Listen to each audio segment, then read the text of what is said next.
بسم الله الرحمن الرحيم. الحمد لله رب العالمين والعاقبة للمتقين والصلاة والسلام على سيد الأنبياء والمرسلين سيدنا وسيد الأولين والآخرين محمد وعلى آله وأصحابه أجمعين، أما بعد. قال الله سبحانه وتعالى: أعوذ بالله من الشيطان الرجيم، بسم الله الرحمن الرحيم. وَلِلَّهِ مُلْكُ السَّمَاوَاتِ وَالْأَرْضِ وَاللَّهُ عَلَى كُلِّ شَيْءٍ قَدِيرٌ. إِنَّ فِي خَلْقِ السَّمَاوَاتِ وَالْأَرْضِ وَاخْتِلَافِ اللَّيْلِ وَالنَّهَارِ لَآيَاتٍ لِأُولِي الْأَلْبَابِ الَّذِينَ يَذْكُرُونَ اللَّهَ قِيَامًا وَقُعُودًا وَعَلَى جُنُوبِهِمْ وَيَتَفَكَّرُونَ فِي خَلْقِ السَّمَاوَاتِ وَالْأَرْضِ رَبَّنَا مَا خَلَقْتَ هَذَا بَاطِلًا سُبْحَانَكَ فَقِنَا عَذَابَ النَّارِ. صدق اللہ العظیم وبلغنا رسولہ النبی الکریم ونحن علی ذلک لمن الشاہدین والشاکرین والحمد للہ رب العالمین. اللہم صل علی سیدنا محمد بعدد من صلی وصام، وصل علی سیدنا محمد بعدد من قعد وقام.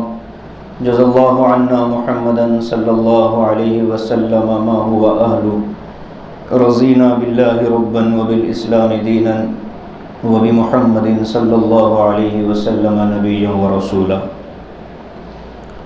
میرے قابل قدر بزرگوں، عزیز نوجوان دوستوں اور دینی ایمانی بھائیوں، بہت دیر سے اللہ کے گھر میں ہم جمع ہیں. شب برات کا موقع ہے، دلوں میں ایک کیفیت ہے، ذہن متوجہ ہیں. زندگی کے ایام اس طرح کی راتوں کا انتظار کرتے ہیں کہ کوئی ایسا موقع ہاتھ آ جائے کہ روزانہ مانگی جانے والی دعاؤں میں اضافے کا موقع ملے، اللہ کے آگے رونے گڑ گڑانے کا موقع ملے، اور زندگی جس نہج پر گزر رہی ہے اس نہج سے نکال کر اس طریقے پر ڈالنے کا موقع ملے جو اللہ کی نظروں میں پسندیدہ ہے. تو اسی مناسبت سے مسجد میں بہت دیر سے ہم جمع ہیں. کافی دیر سے بچوں کا پروگرام کیا مستقل ایک جلسہ ہی سمجھ لیجئے. ان معصوم زبانوں سے اللہ کا کلام سنتے ہوئے ان کے ماں باپ کو جو خوشی ہوگی، ان کے گھر والوں کو جو قلبی اطمینان حاصل ہوگا، وہ وہی جانتے ہیں. اس لیے کہ جو چیزیں ہم اپنے گھر میں نہیں سکھا پائے وہ اللہ کے گھر میں مسجد کے مکتب کی برکت سے بچوں نے سیکھ لیے. اب وہ زندگی کی آخری سانس تک نہ پہلا کلمہ بھولے گا، نہ اس کا ترجمہ بھولے گا، نہ ایمان مجمل بھول پائے گا، نہ ایمان مفصل بھولے گا. گویا کہ مستقبل ہمارے بچوں کا ایک طرح سے محفوظ نظر آتا ہے. اسی لیے مکتب کی بڑی اہمیت ہے. علماء ہر دور میں اس کا انتظام کرتے ہیں، فکرے کرتے ہیں، لوگوں کو ترغیب دلاتے ہیں. ابھی جس بچی نے قرآن کریم ناظرہ مکمل کیا، حافظ سیف بھائی سے میں نے ابھی پوچھا کہ الف لام میم سے والناس تک تمہارے پاس پڑھی ہے؟ تو انہوں نے کہا کہ ہاں مولانا، میری ہی شاگردہ ہے. بتائیے ان بچوں کے ماں باپ کے دلوں میں آج کی رات کی اس مبارک گھڑیوں میں کیا خوشی محسوس ہو رہی ہوگی. اور وہ استاذ جس نے قرآن سکھایا، گویا کہ وہ بچی ان کے لیے اب جنت کی ضمانت اور جنت کا سرٹیفکیٹ بن گئی. اس لیے قرآن کی تعلیم کو محبت کی نگاہ سے دیکھنا بھی سعادت مندی ہے. بہت تفصیلی پروگرام، لیکن اللہ کا کرم ہے کہ ایک اطمینان تھا کہ ہمارے محلے اور ہمارے علاقے کا مستقبل ابھی انشاءاللہ تاریک نہیں ہوگا. آئندہ جو نسل آنے والی ہے وہ بھی انشاءاللہ قرآن پڑھنے والی، احادیث سیکھنے والی اور دین کی بنیادی باتیں معلوم رکھ کر کے وہ بڑی ہوگی. وہ بچے جو پڑھ رہے تھے، اکثر ہم میں سے بہت سوں کو وہ چیزیں یاد نہیں ہیں، لیکن چونکہ ہم نے یاد نہیں کی تو ہماری نسلوں کو ہم یاد کرانے کی فکر کر رہے. بہت مبارکباد ہے مسجد کی کمیٹی انتظامیہ بھی اور خاص طور سے ہمارے بزرگ جناب حسنین علی باقر صاحب، جن کی شبانہ روز انتھک محنتوں کے نتیجے میں یہ مکتب بہت مضبوطی کے ساتھ چل رہا، اور ماں باپ کو بھی میں دل کی گہرائیوں سے مبارکباد دینا چاہتا ہوں۔ میرے بھائیوں، شب برات کے موقع سے عام طور پر گفتگو ہوتی ہے اور کچھ دیر اللہ رسول کی باتیں سنائی جاتی ہیں، اور پھر دعا کے بعد انفرادی اعمال میں اپنے آپ کو لگایا جاتا ہے، اور صحیح طریقہ بھی یہی ہے۔ یہ رات جاگنے کی بعد میں ہے، عبادت کی پہلے ہے۔ عبادت کی رات ہے، جاگنے کی رات اس لیے ہے کہ جاگ کر ہم کو عبادت کرنا ہے۔ صرف جاگنا اللہ کو پسند نہیں ہے، عشاء کے بعد غیر ضروری جاگنا شریعت میں پسندیدہ نہیں ہے، لیکن جب انسان جاگ کر عبادت میں اپنے اوقات کو لگاتا ہے تو پھر وہ انسان اللہ کی نظروں میں محبوب بن جاتا ہے۔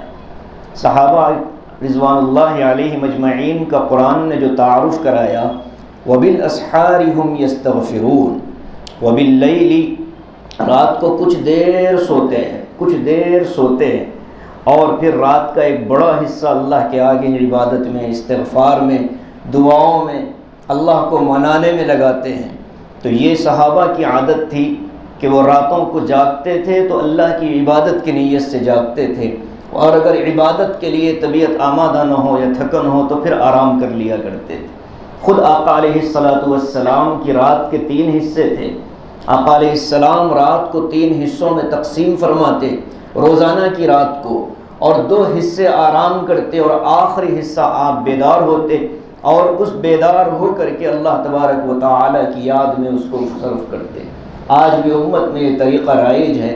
تو یہ جو رات ہے یہ خصوصیت والی رات ہے۔ یہ زمانہ سوشل میڈیا کا ہے۔ آپ نے اور ہم نے سنا ہے کہ اس رات کی کوئی فضیلت نہیں ہے۔ اس طرح کی باتیں سوشل میڈیا کے ذریعے سے لوگوں میں پھیلائی جاتی ہیں، اور خاص طور سے وہ طبقہ جو کچھ دنوں تک سعودی عرب میں رہ کر آتا ہے، وہ طبقہ اس طرح کی باتوں کو بہت جلدی قبول کرتا نظر آتا ہے۔ وجہ یہ ہے کہ جانے سے پہلے مکمل علم حاصل کیا نہیں، جا کر جو کچھ حاصل کیا تھا وہ بھی ختم کر دیا۔ اب دیکھا دیکھی کچھ طریقے، کچھ چیزیں، کچھ جملے اور کچھ مخصوص انداز کی گفتگو سیکھ کر اب یہاں آ کر علماء کو چیلنج دیا جاتا ہے کہ اس مسئلے کی حدیث بتلاؤ، اس مسئلے کا قرآن بتلاؤ، اس مسئلے کی آیت بتلاؤ۔ تو اس طرح کی باتیں جو آ رہی ہیں، اس رات سے متعلق آپ ایک بات ذہن میں رکھیں کہ شب برات کا نام حدیث میں نہیں ہے۔ شب برات کا نام حدیث میں نہیں ہے، شب برات کا نام قرآن میں نہیں ہے، لیکن اس کا مطلب یہ نہیں ہے کہ اس رات کی کوئی فضیلت بھی نہ ہو۔ نبی پاک صلی اللہ علیہ وسلم کا معمول تھا ہر رات عبادت کا، لیکن امی عائشہ فرماتی ہیں کہ شعبان کی نصف یعنی 15ویں رات کو میں نے آقا کو دیکھا کہ خلاف معمول رات کے ابتدائی حصے ہی میں عبادت میں لگے ہیں۔ یہ امی عائشہ کو خلاف معمول کیوں لگا؟ اس لیے لگا کہ آپ کا عام جو معمول تھا وہ اختتامی رات کے آخری پہر میں اور آخری حصے میں عبادت کا تھا۔ چونکہ آپ شروع ہی سے عبادت میں لگے تو آپ علیہ السلام کے اس معمول کو امی جان عائشہ رضی اللہ عنہا نے توجہ کے ساتھ دیکھا۔ آپ نے کچھ دیر تک غور کیا کہ آقا عبادت کر رہے ہیں۔ کیا عبادت ہوتی تھی؟ آقا کی سب سے چہیتی اور پسندیدہ عبادت نماز تھی۔ اسی لیے تو آقا نے فرمایا قرۃ عینی فی الصلاۃ، نماز پڑھتا ہوں تو میرے آنکھوں کی ٹھنڈک ہے۔ مومن نماز پڑھتے ہیں تو حضور کی آنکھیں ٹھنڈی ہوتی ہیں۔ آخری عمر میں جب آپ بیمار ہو گئے اور اسی بیماری سے امت کو رخصت کیا اور امت کو چھوڑ کر دنیا سے چلے گئے، اس بیماری کے ایام میں احادیث میں آتا ہے کہ آپ نے حضرت علی کو بلا کر کہا کہ وہ دروازے کا پردہ ہٹاؤ، میں دیکھنا چاہتا ہوں میری امت کس حال میں ہے۔ مسجد نبوی میں آپ علیہ السلام کا جو مکان اور حجرہ تھا، اس کے دائیں طرف نماز مسجد تھی، اور اس مسجد میں آپ نے پردہ ہٹا کر دیکھا کہ صفیں بنی ہوئی ہیں، کوئی رو رہا ہے، کوئی دعا میں ہے، کوئی ذکر میں ہے، کوئی اللہ تبارک و تعالیٰ کی حمد و ثنا کر رہا۔ آپ علیہ السلام کی جب نگاہ پڑی کہ میری امت مسجد میں بیٹھی ہے اور صفیں بنی ہوئی ہیں۔ بعض روایات میں آتا ہے کہ نماز ہی چل رہی تھی، آپ نے جب اس چیز کو دیکھا تو بہت اطمینان کا اظہار فرمایا اور اس موقع پر فرمایا کہ قرۃ عینی فی الصلاۃ، میری آنکھیں ٹھنڈی ہو گئیں میری امت کو نماز پڑھتا دیکھ کر۔ وہ آقا علیہ السلام کی عبادت جو ہوتی تھی، رات کی جو زیادہ عبادت آپ فرماتے تھے وہ نماز پڑھا کرتے تھے، لمبی لمبی نمازیں پڑھا کرتے تھے، اتنی لمبی نماز پڑھتے تھے کہ آپ کے کھڑے ہونے کی وجہ سے آپ کے پیروں کے اوپر سوجن آ جایا کرتی تھی، ورم آ جایا کرتا تھا، اور آپ کے پیروں کے ورم کو دیکھ کر صحابہ کو لگتا کہ میرے حبیب کتنی عبادتوں میں رات گزارتے ہیں، جبکہ آپ کو عبادت کی کیا ضرورت، جنت آپ کے لیے بنائی گئی، جنت کے سردار آپ ہیں، سب سے پہلے جنت میں آپ کا داخلہ ہوگا، آپ جنت کے چابی کو، جنت کے دروازے کھولنے والے، آپ کے لیے اللہ تبارک و تعالیٰ نے پوری کائنات کو سجایا۔ تو اسے نبی کے لیے جب اللہ نے دنیا بنائی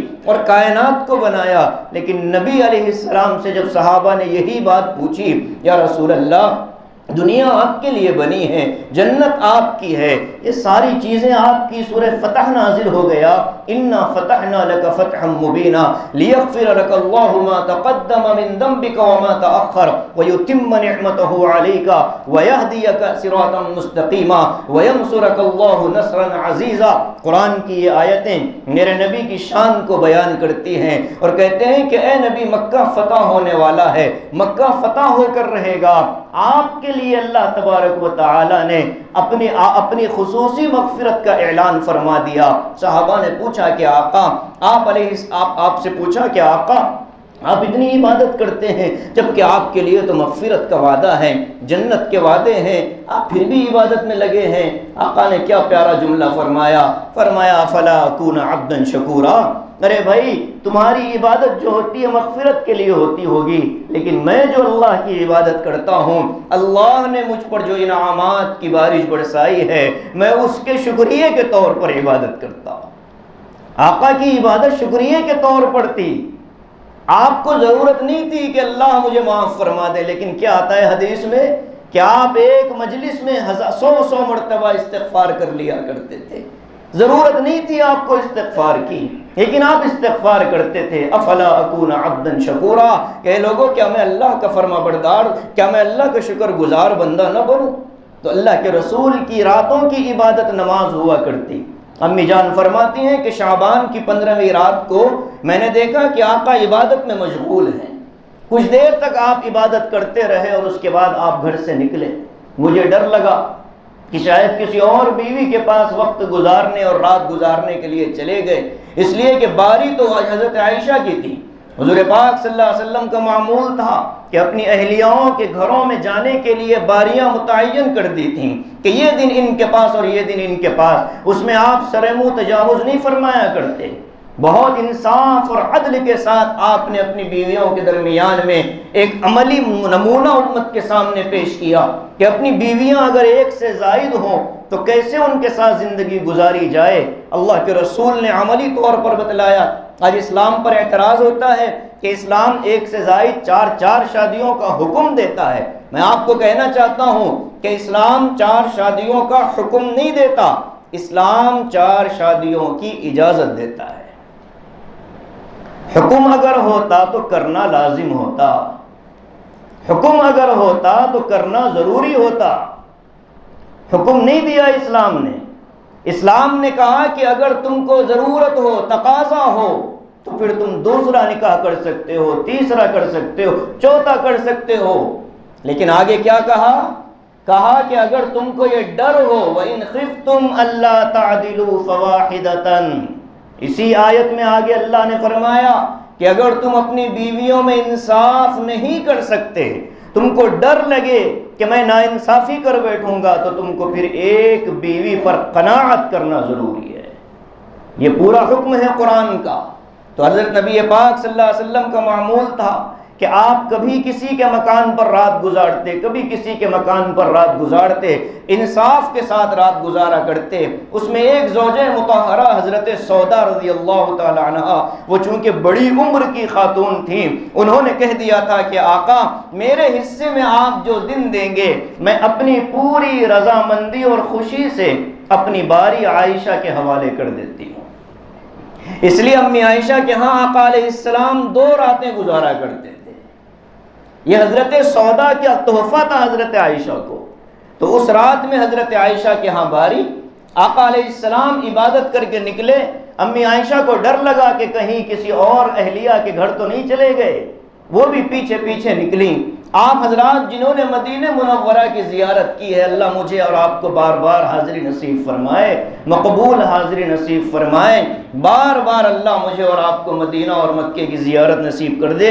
جن لوگوں نے حرم مدنی کی زیارت کی ہے وہ اس بات کو اچھی طرح سمجھ سکتے ہیں کہ آقا علیہ السلام کے روضے مبارکہ پر جو گنبد بنا ہے، اس گنبد کا جو داہنا حصہ ہے وہ دیگر ازواج مطہرات کے مکانات کی جگہ ہے، اور اس سے آگے جب باہر نکلیں گے تو بالکل سامنے ہم کو جنت البقیع نظر آئے گا جو مدینے کا قبرستان ہے۔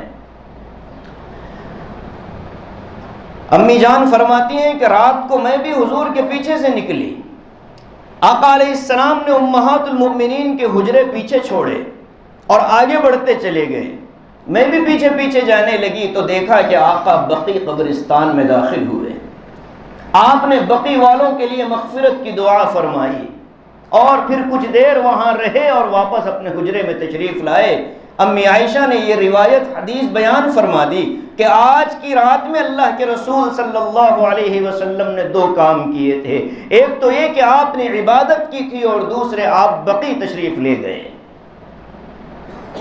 اللہ کے نبی علیہ السلام نے امت کو پیغام دیا کہ لوگوں، اللہ تبارک و تعالی کی طرف سے اعلان ہوتا ہے ہر رات میں اللہ کی طرف سے اعلان ہوتا ہے، حل من مستغفر فاغفر لہ، ہے کوئی مغفرت کا طلبگار، ہم اس کے لیے مغفرت کا اعلان کریں۔ ہر رات میں اعلان ہوتا ہے، ہر رات میں اعلان ہوتا ہے کوئی روزی روٹی کے لیے پریشان، آئے ہمارے دربار میں، ہم روزی دینے تیار ہیں۔ حل من مبتلا فهو عافی، ہے کوئی ضرورت مند اور مجبور اور بےکس اور پریشان حال، آج اپنا دامن پھیلائے اور ہم سے اپنی ضرورتیں پوری کروا لے۔ یہ اعلان اللہ تبارک و تعالی کی طرف سے ہر رات میں ہوتا ہے۔ آج کیا ہوتا ہے؟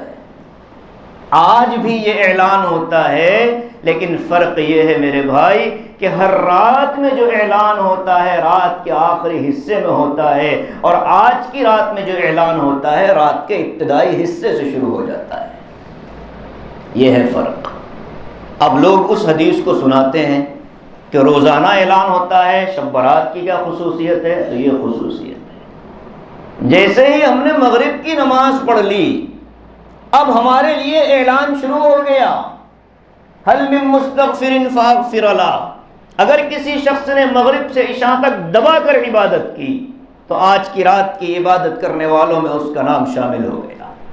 عشاء کے بعد متصلاً عبادت کی، آج کی رات عبادت کرنے والوں میں اس کا نام شامل ہو گیا۔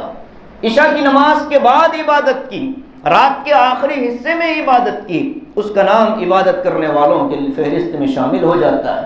آج کی رات کی یہ خصوصیت ہے کہ اللہ کے منادی اعلان کر رہے ہیں، ہے کوئی مغفرت کا طلبگار، ہم معاف کر دیں، ہے کوئی اپنی روزی روٹی کے لیے پریشان، ہم اس کو روزی روٹی دیں، ہے کوئی مجبور و بےکس اور پریشان حال، ہم اس کی پریشانیوں کو دور کریں۔ یہ اعلان ہو رہا ہے، ہم کو مانگنا ہے اللہ سے یہ ساری چیزیں۔ لیکن میرے بھائیوں، اللہ کا نظام کیا ہے؟ اللہ کا نظام یہ ہے کہ اللہ کی رحمت تو سب پر برستی ہے، لیکن بعض دل ایسے ہوتے ہیں کہ جن دلوں کو اللہ آج کی رات بھی رحمت کے لینے سے محروم رکھتے ہیں۔ بعض لوگ ہوتے ہیں، اب اس میں کون ہیں؟ احادیث میں بہت تفصیلات ہیں، میں ان تفصیلات میں جانا نہیں چاہتا، لیکن ایک بہت اہم بات جو آئی ہے، جو بہت زیادہ احادیث کے مطالعے کے بعد جو خلاصے کے طور پر سامنے آتی ہے، اس میں یہ آتا ہے کہ سرکار دو عالم صلی اللہ علیہ وسلم نے فرمایا کہ اے لوگو، آج کی رات صبح تک، مغرب سے لے کر فجر تک اللہ کی طرف سے مغفرت کا اعلان ہے، لیکن یاد رکھنا وہ 2 مسلمان جو آپس میں ذاتی رنجشوں، لڑائیوں، نا اتفاقیوں، حسد اور کینہ اور بغض کی وجہ سے ایک دوسرے سے بات چیت بند کیے ہوئے ہیں، تم دونوں کی مغفرت نہیں ہونے والی ہے۔ یہ ہے اعلان، یعنی رحمت تو سب پر برسے گی، لیکن اللہ کی طرف سے یہ کہہ دیا گیا کہ میری رحمت تو عام ہے، لیکن فلاں فلاں فلاں کو میں رحمت میں نہیں لینے والا ہے۔ اب ہر انسان اپنا آئینہ ہے، ہر انسان اپنا مفتی ہے، ہر انسان اپنا قاضی ہے، ہر انسان اپنا منصف اور جج ہے۔ میں جانتا ہوں کہ میرے دل میں کس کس کے بارے میں برائی ہے، میری کس سے لڑائی ہے، میری کس سے نا اتفاقی ہے، کسی اور کے بتانے کی ضرورت نہیں پڑتی اس معاملے میں۔ یہ خالص میرا ذاتی معاملہ ہے، مجھے اپنے دل کو کھنگالنا پڑے گا، مجھے اپنے آپ کو ٹٹولنا پڑے گا کہ آج کی مغفرت کی رات میں میں محروم اگر ہو گیا تو فائدہ کیا۔ اب ہمیں اپنے دلوں کا جائزہ لے کر کے وہ سارے نام یاد کرنے پڑیں گے، وہ سارے نام یاد کرنے پڑیں گے کہ جن کے دلوں کو ہم نے اپنے زبان کے زہریلی تیروں سے، زبان کے زہریلی تیروں سے ہم نے زخمی کر دیا ہے، ہم نے دلوں کو چھلنی کر دیا ہے۔ وہ سارے لوگوں کو ہم کو یاد کرنا پڑے گا اور ان سے معافی مانگنی پڑے گی، انفراداً کہنا پڑے گا کہ بھائی آج کی رات تیری بھی مغفرت رکی ہوئی ہے، میری بھی مغفرت رکی ہوئی، دنیا کی لڑائیاں تو آج نہیں کل ختم ہو ہی جائیں گی، ارے مرنے کے بعد ہی صحیح دشمن سے دشمن انسان بھی جنازے پر آ کر ایک مرتبہ یہ ضرور کہہ دیتا ہے کہ مجھ سے معاملہ خراب تھا لیکن بندہ صحیح تھا۔ موت تک کا انتظار کیوں کیا جائے؟ اگلی شب برات نصیب ہوگی کہ نہیں ہوگی؟ رمضان المبارک سامنے کھڑے ہیں، اللہ نے کیسا انتظام کیا کہ رمضان کے آنے سے 15 دن پہلے اپنے گناہوں کو دھو دھلا کر، اپنے معاملات کو صاف کر کے میرے مہمان کا استقبال کرنا۔ میرا مہمان آ رہا ہے، میرے مہمان کے آنے پر تم اپنے آپس میں ایک دوسرے کی لڑائیوں کی وجہ سے اس کی فضیلتوں سے محروم نہ ہونا، اس کی نعمتوں سے محروم نہ ہونا۔ میں نے اپنے مہمان کے ساتھ جو انعامات بھیجے ہیں وہ تمہیں اسی وقت ملیں گے جب تم میری شرط پر اترو گے کہ اپنے دلوں کو ایمان والوں کے بغض سے پاک اور صاف کر دو۔ زبان کے بول میرے بھائی، زبان کے بول، آخرت میں سب سے زیادہ جہنم میں جانے والی چیز زبان ہے۔ آقا فرماتے ہیں کہ سب سے زیادہ لوگ جہنم میں جائیں گے الا حصائد السنتہم، زبان کے بولے ہوئے جملوں کی وجہ سے جہنم میں جائے گا۔ اور صحابہ کو اس کی کتنی فکر تھی۔ بخاری شریف کا وہ واقعہ حضرت ربیعہ اسلمی رضی اللہ تعالی عنہ کا، وہ خود اپنا قصہ بیان فرماتے ہیں اور کہتے ہیں کہ اللہ کے رسول کے صحابی حضرت ابوبکر صدیق رضی اللہ تعالی عنہ سے میرا کسی زمین کے معاملے میں اختلاف ہو گیا، ہماری طرح کی لڑائی نہیں تھی، اختلاف بھی سنا دیتا ہوں۔ وہ اختلاف یہ تھا، فرماتے ہیں کہ مدینہ منورہ میں مسجد نبوی کے سامنے کی طرف ابو بکر صدیق کی زمین تھی، تھوڑی سی زمین تھی جس میں ایک کمرہ بن سکتا ہے، اور ان سے متصل میری زمین تھی۔ حضرت ربیعہ اسلمی کہتے ہیں بنو اسلم قبیلے کے بہت شاندار قبیلہ مدینے کا، فرماتے ہیں کہ ان کی زمین اور میری زمین برابر میں ہے، درمیان میں ایک درخت ہے۔ اختلاف یہ ہوا، ابو بکر یہ کہتے تھے کہ یہ درخت تیری زمین میں ہے، میں یہ کہتا تھا کہ نہیں، درخت آپ کی زمین میں ہے۔ زیادہ لینے پر لڑائی نہیں ہو رہی، زیادہ دینے کی لڑائی ہوتی ہے، زیادہ لینے کی لڑائی نہیں، اس لیے کہ وہ جانتے تھے ایک بالشت بھی زمین اگر ناحق ہم نے لی، قیامت کے دن زمین کے جتنے طبق ہیں، زمین کی جتنی تہیں ہیں، ہم جس زمین پر چلتے ہیں وہاں سے لے کر نیچے جو زمین کا آخری حصہ ہے وہ سارا کا سارا رب العالمین گلے میں اٹکا دے گا۔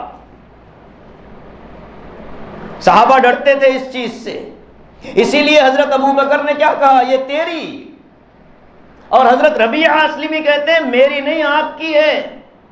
اور حضرت ابو بکر کی عمر زیادہ، ربیعہ اسلمی کی عمر کم، ابو بکر کا مقام اور مرتبہ زیادہ، ربیعہ اسلمی ظاہر ہے کہ ابو بکر کے مقام کو کیسے پہنچیں گے۔ اب یہاں گفتگو میں حضرت ابو بکر کی زبان سے ایک جملہ نکل گیا سختی والا، گالی نہیں، گالی تو صحابہ کی شان تھی ہی نہیں، پوری سیرت آپ دیکھ لیں حضور کی، پوری سیرت دیکھ لیں صحابہ کی، کہ صحابہ کی زبان سے ایمان کا کلمہ پڑھنے کے بعد موت تک گالی نہیں نکلی، کبھی نہیں نکلی گالی۔ اور ہمارے ہاں جس کی زبان پر جتنی گالیاں وہ ہمارے لیے اتنا معزز۔ فاسق ہے گالی دینے والا، فاسق ہے گالی دینے والا، فاسق ہے گالی دینے والا، اس کے پیچھے نماز مکروہ تحریمی ہے۔ گالی دینے والے کے پیچھے نماز مکروہ تحریمی ہے، دہرانا واجب ہے۔ سباب المؤمن فسوق وقتالہ کفر، گالی دینا مومن کی شان نہیں ہے، منافقوں کی شان ہے۔ گالی دینا آقا علیہ السلام کے امتی کا طریقہ نہیں ہے، یہ دنیا داروں کا طریقہ ہے، جو دنیا کے خاطر، جس کے لیے آقا نے فرمایا کہ الدنیا جیفۃ وطالبها کلاب، یہ دنیا گوشت کا ایک لوتھڑا ہے اور اس کو پیچھے پڑنے والا اس کا کتا ہے۔ ان لوگوں کا شیوا ہوتا ہے گالی دینا۔ شریف لوگوں کی زبان سے گالیاں نہیں نکلتی۔ سفید کپڑے پہننے سے آدمی شریف نہیں ہوتا، یاد رکھ لیجئے۔ سفید لباس سے آدمی کا کردار صاف نہیں ہوتا۔ شرافت نفس میں ہوگی تو انسان پارسا ہوگا۔ لباس پارسائی سے شرافت آ نہیں سکتی، شرافت نفس میں ہوگی تو انسان پارسا ہوگا۔ اس لیے شاعر کہتا ہے کہ دستار کے ہر تار کی تحقیق ہے لازم۔ دستار کے ہر تار کی، دستار سمجھتے ہیں آپ؟ یہ جو پگڑی ہے نا، اس کو دستار کہتے ہیں۔ دستار کے ہر تار کی تحقیق ہے لازم، ہر صاحب دستار معزز نہیں ہوتا۔ صدیق اکبر کی زبان سے ایک سخت جملہ نکلا، گالی نہیں نکلی۔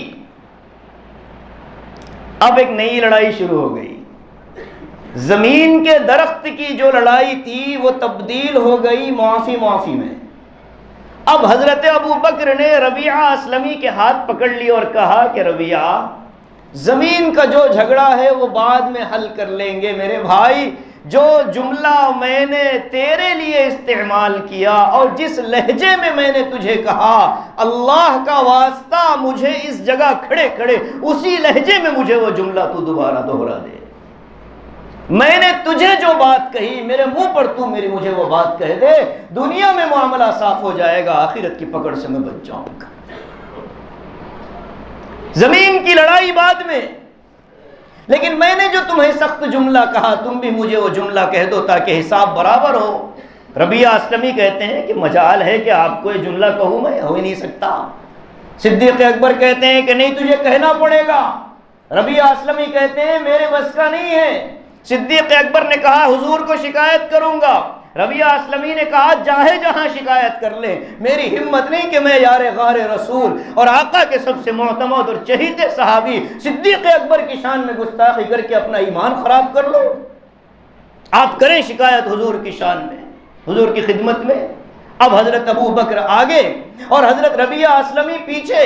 حضرت ربیعہ اسلمی کے خاندان اور قبیلے والوں نے دیکھا کہ ابو بکر نے جملہ بھی کہا اور حضور کی خدمت میں شکایت کے لیے جا رہے۔ قبیلے والے آگے اور حضرت ربیعہ سے کہنے لگے کہ ربیعہ، یہ ان کی زیادتی نہیں ہے، یہ مہاجر ہیں، مکے سے آئے ہیں اور یہاں رہ کر انہوں نے تمہارے ساتھ زیادتی کی۔ یہ وہ سوچ ہے جو آج بھی چلتی ہے۔ آپ یہاں کے نہیں ہیں، آپ فلاں جگہ سے آئے ہیں، یہ وہی سوچ تھی۔ کہنے لگے کہ یہ تو مکے سے ہجرت کر کے آئے تھے اور یہاں آ کر یہ اتنے بڑے ہو گئے۔ ربیعہ اسلمی نے کہا کہ خبردار اگر ایک جملہ بھی ابو بکر کے بارے میں زبان سے نکالا۔ ربیعہ اسلمی کہتے ہیں اپنے خاندان والوں کو، قبیلے والوں کو، خبردار اگر ایک جملہ ابو بکر کے بارے میں تم نے کہا، میرا معاملہ ہے میں ابو بکر کے ساتھ مسئلہ حل کروں گا، میری طرف سے آنے کی تمہیں قطعاً اجازت نہیں ہے۔ حضور کی خدمت میں پہنچ گئے۔ حضرت ابو بکر صدیق رضی اللہ عنہ آگے ہیں اور آپ جانتے ہیں حضرت ابو بکر عمر میں بڑے تھے، پیٹ تھوڑا سا نکلا تھا، تہبند باندھتے تھے اور ان کی تہبند پھسل جایا کرتی تھی۔ حضور کے پاس آ کر شکایت کی، یا رسول اللہ میری تہبند میں باندھتا ہوں پھسل جاتی ہے۔ میں باندھتا ہوں پھسل جاتی ہے، کیا کروں؟ حضور نے فرمایا اچھا کیا کروں کا سوال کیوں آیا؟ اس لیے آیا کہ جو کپڑا ٹخنوں کے نیچے ہوگا وہ جہنم میں جائے گا، اس لیے ڈرتے تھے۔ پاجامہ، پینٹ، لنگی، شلوار اگر ٹخنوں کے نیچے ہوگی، آدمی نماز پڑھ رہا ہو تب بھی جہنم میں جانے والا عمل ہو رہا ہے نچلا حصہ، سڑک پر جا رہا ہے تب بھی جہنم میں جانے والا عمل ہو رہا ہے ٹخنے چھپانے کی وجہ سے۔ تو حضرت ابوبکر کو وہ ڈر تھا کہ میری تہبند نیچے ہو جاتی ہے جس کی وجہ سے ٹخنے کبھی چھپ جاتے ہیں، تو یا رسول اللہ میرے لیے کیا حکم ہے؟ آقا نے فرمایا تمہارا تہبند لٹکانا نہیں ہے، تم جیسے ہی نیچے آتے ہو تم اوپر اٹھا لیتے ہو، تم جان بوجھ کر نیچے نہیں کرتے، اس لیے تمہارے لیے معاف ہے۔ اب وہ دوڑ رہے ہیں، حدیث میں آتا ہے کہ اپنی تہبند کو ایسے پکڑے ہوئے ہیں حضرت ابوبکر، پیچھے ربیعہ اسلمی آ رہے ہیں، حضرت ابوبکر سامنے ہیں، تہبند پکڑے ہوئے ہیں، حضور کی خدمت میں پہنچ گئے اور وہاں جا کر کے کہا یا رسول اللہ اس طرح کی بات ہے، میں نے ربیعہ اسلمی سے یہ کہا اور میں نے ان سے کہا کہ تم مجھے وہ واپس الفاظ دہرا دو، لیکن وہ انکار کر رہے ہیں، یا رسول اللہ میں اس معاملے کو دنیا میں ختم کرنا چاہتا ہوں، آخرت تک لے جانا نہیں چاہتا۔ اب حضرت ربیعہ پیچھے سے داخل ہوئے، حضور صلی اللہ علیہ وسلم کے چہرے کو دیکھا تو مسکرا رہے تھے۔ ایک تو حضرت ابوبکر کی حالت پر حضور کو ہنسی آ گئی کہ آخرت کی فکر کتنی زیادہ ہے کہ میں نے زبان پر منہ پر بندے کے سامنے ایک بات کہی، غیبت نہیں کی حضرت نے، چغلی نہیں کی، پیٹھ پیچھے برائی نہیں کی، سامنے کا معاملہ ہے، لیکن کہتے ہیں کہ بھائی میں زبان سے نکلا ہوا جملہ آخرت میں تمہاری طرف سے لینے کے لیے تیار نہیں، دنیا میں حساب برابر کرو۔ حضور مسکرا رہے تھے۔ حضور علیہ السلام نے حضرت ربیعہ اسلمی سے پوچھا کہ کیا کہتے ہیں ابو بکر؟ تو کہتے ہیں کہ یا رسول اللہ یہ جملہ حضرت نے کہا اور مجھے کہتے ہیں کہ میں بھی یہ جملہ کہوں حضرت کی شان میں، میرے بس کی نہیں ہے۔ آقا نے فرمایا ابو بکر سے کہ میں ربیعہ کو ایک مشورہ دینا چاہتا ہوں۔ حضور نے قریب بلایا، قریب آئے، جب قریب آئے تو آقا علیہ السلام نے کان میں کچھ کہا، کان میں جیسے ہی کہا حضرت ربیعہ اسلمی رضی اللہ عنہ کھڑے ہوئے اور کھڑے ہو کر کہا کہ ابو بکر سنیے، اے اللہ ابو بکر کو معاف فرما دے۔ کیا فرمایا؟ اے اللہ ابو بکر کو معاف فرما دے، اللہم اغفر لی ابی بکر۔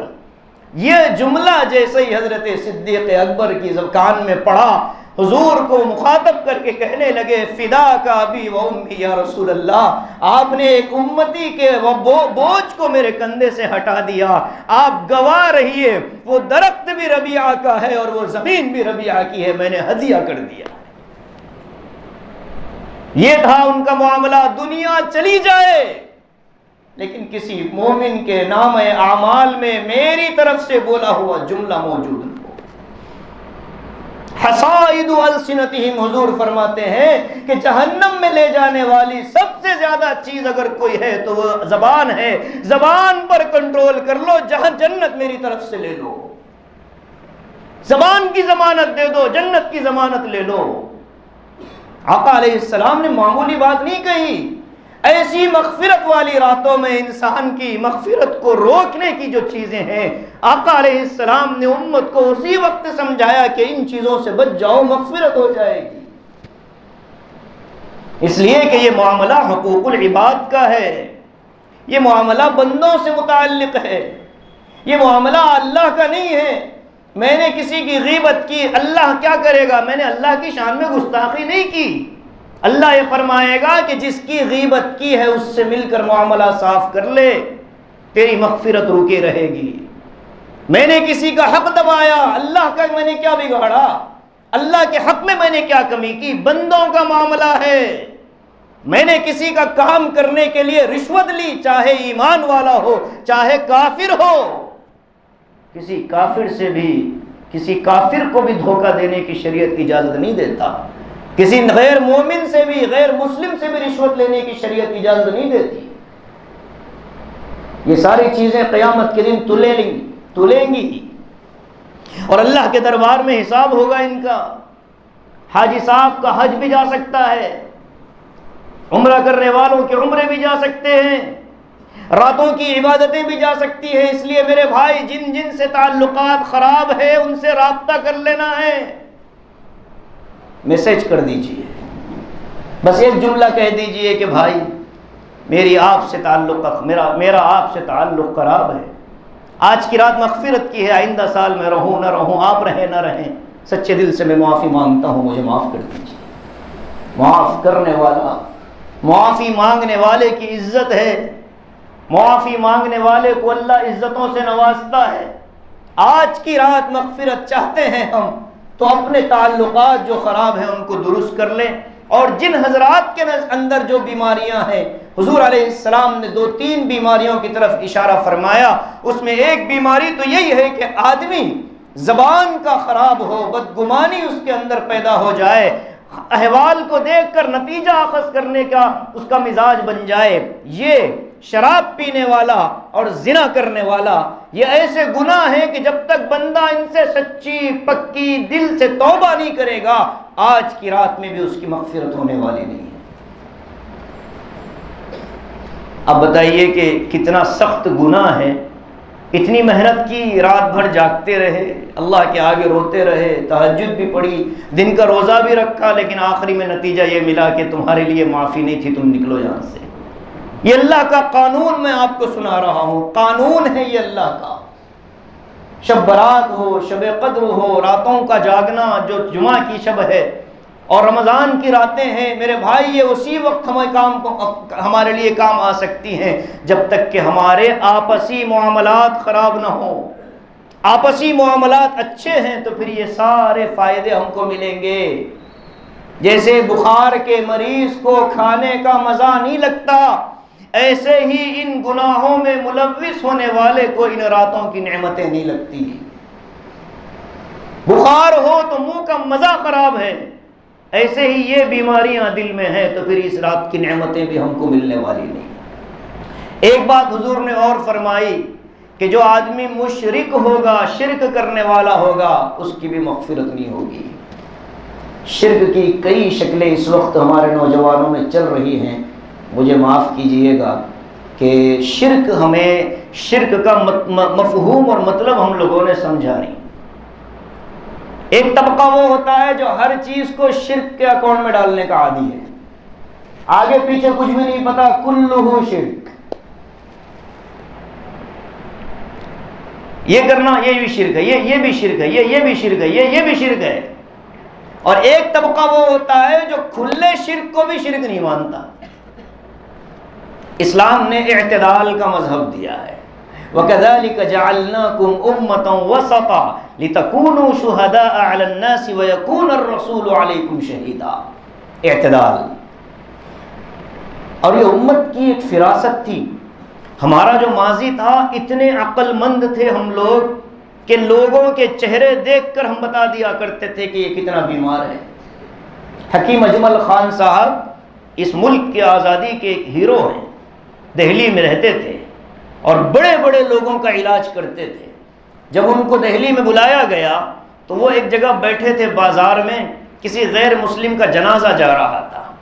حکیم صاحب نے دیکھ کر کہا کہ ارے رکاؤ رکاؤ، اس کو زندہ ہے۔ لوگوں نے کہا کہ یہ تو زیادہ نہیں ہو گیا، ہم اس کو اٹھا کے لا رہے ہیں، تیار ہم کرے، ناکوں میں یہ وہ گھسائے، اتنے سب چیزیں کرے تو بھی نہیں اٹھا، اب آپ بول رہے ہیں زندہ ہے؟ ناممکن۔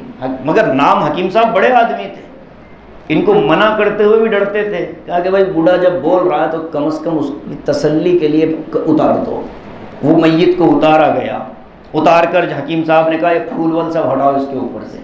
اس کے بعد انہوں نے وہ کیا پی سی آر ہی ہوتا ہو، سی پی آر، جو بھی ہوتا، سی پی آر کیا۔ اب وہ اڑ گیا، غنیمت ہے راستے میں نہیں اٹھا، نہیں تو گرتا تھا، مر جاتا تھا، پھر پٹک دیتے نا بھی لوگ۔ حکیم اجمل خان صاحب نے جب اس کو علاج کیا تو وہ اٹھ کے بیٹھا، لوگ اس کو چھوڑ کے ان کو پکڑ لیے، اتنے مردے دفنا دیے ہم لوگ، کہاں تھے بھائی آپ؟ تو پوچھے کیوں، کیا بات؟ بولے حضرت پہچانے کیسا؟ نہ ہاتھ لگائے، نہ نبض پکڑے، نہ چہرہ دیکھے، نہ آنکھیں دیکھی، آپ نے کیسے؟ کتنے ڈاکٹراں کنفرم کر دیے، چلے گیا بول کے آپ تو حضرت بولے کہ انسان کی باڈی اور انسان کے جسم کی خصوصیت یہ ہے کہ جب وہ اس کے اندر سے روح نکل جاتی ہے تو اس کے ساتھ مس ہونے والی، اس کے جسم سے ٹچ ہونے والی ہر زندہ چیز کے اوپر مردگی چھا جاتی ہے۔ مردگی سمجھتے ہیں؟ ڈلنس آ جاتا۔ پھول جو تم نے اس کے اوپر ڈالے، یہ ڈال کر کتنے گھنٹے ہوئے؟ تو لوگوں نے بتایا کہ 2 گھنٹے۔ کہا کہ اس کے پھولوں کے اندر تازگی، میں نے الٹا کہا، جب انسان زندہ ہوتا ہے، روح اس کے اندر چلتی رہتی ہے تو اس کے جسم سے لگنے والی یہ چیزیں جلدی خراب ہو جاتی ہیں۔ زندہ آدمی کو پھول پہناؤ، اس کے جسم کی گرمی کی وجہ سے پتیاں مرجھا جاتی ہیں، اور یہ جو تم مردہ لے جا رہے ہو، اس کی پتیاں مرجھا گئی تھیں۔ مردے کی پتیاں جلدی خراب نہیں ہوتی، اس کی پتیاں خراب ہو گئی، تو مجھے لگا کہ اس کے اندر روح باقی ہے اور تم لوگوں نے اس کو مردہ سمجھ لیا۔ حبس کی بیماری اس کو ہو گئی تھی، سانس رک گئی تھی، اللہ تعالیٰ نے دوبارہ زندگی دی۔ تو یہ فراست تھی۔ ایک بات اور یاد آ گئی، امام اعظم ابو حنیفہ رحمۃ اللہ علیہ بیٹھے تھے اپنے درس کی مجلس میں، حضرت کے دروازے پر ایک عورت آئی اور سیب بھیجا۔ حضرت سبق پڑھا رہے تھے، سیب آیا، حضرت نے سیب ہاتھ میں لیا، چاقو سے کاٹا، 2 ٹکڑے کر کے واپس بھیج دیے۔ وہ عورت گئی، دیکھا اور نکل کر چلی گئی۔ شاگرد پریشان، حضرت سیب آیا تھا، یا تو کھانے کے لیے تھا، کھانے کے لیے نہیں تھا، آپ نے کاٹ کر واپس بھیج دیا، کیا اس کے گھر میں چاقو نہیں تھی؟ آپ کے پاس کیوں آئی کٹانے کے لیے؟ تو حضرت نے مسکرا کر فرمایا کہ اصل مسئلہ یہ نہیں ہے، اصل مسئلہ یہ ہے کہ وہ عورت ہے ناپاک۔ مجھ سے مسئلہ پوچھنے آئی کہ نماز کب پڑھوں، میں نے درمیان سے سیب کاٹ کر بتا دیا، جب سفیدی آئے تو پڑھ لینا۔ فراست یہ تھی ہماری، یہ ہماری فراست تھی۔ انداز ہو جاتا تھا۔ امام ابو حنیفہ کے زمانے میں، پتہ نہیں کب پڑھا تھا کلیم بھائی، آپ کی برکت سے ایک چیز یاد آ گئی۔ امام ابو حنیفہ کے زمانے میں ایک قصہ ہو گیا، ایک گھر کے 2 بھائیوں کی ایک دن شادی ہوئی۔ عورتیں کنفیوز ہو گئی، اس کی دلہن اس کے پاس چلی گئی، اس کی دلہن اس کے پاس چلی گئی۔ ارے حقیقی قصہ ہے، کتاب کا نام بھی بتا دیتا ہوں،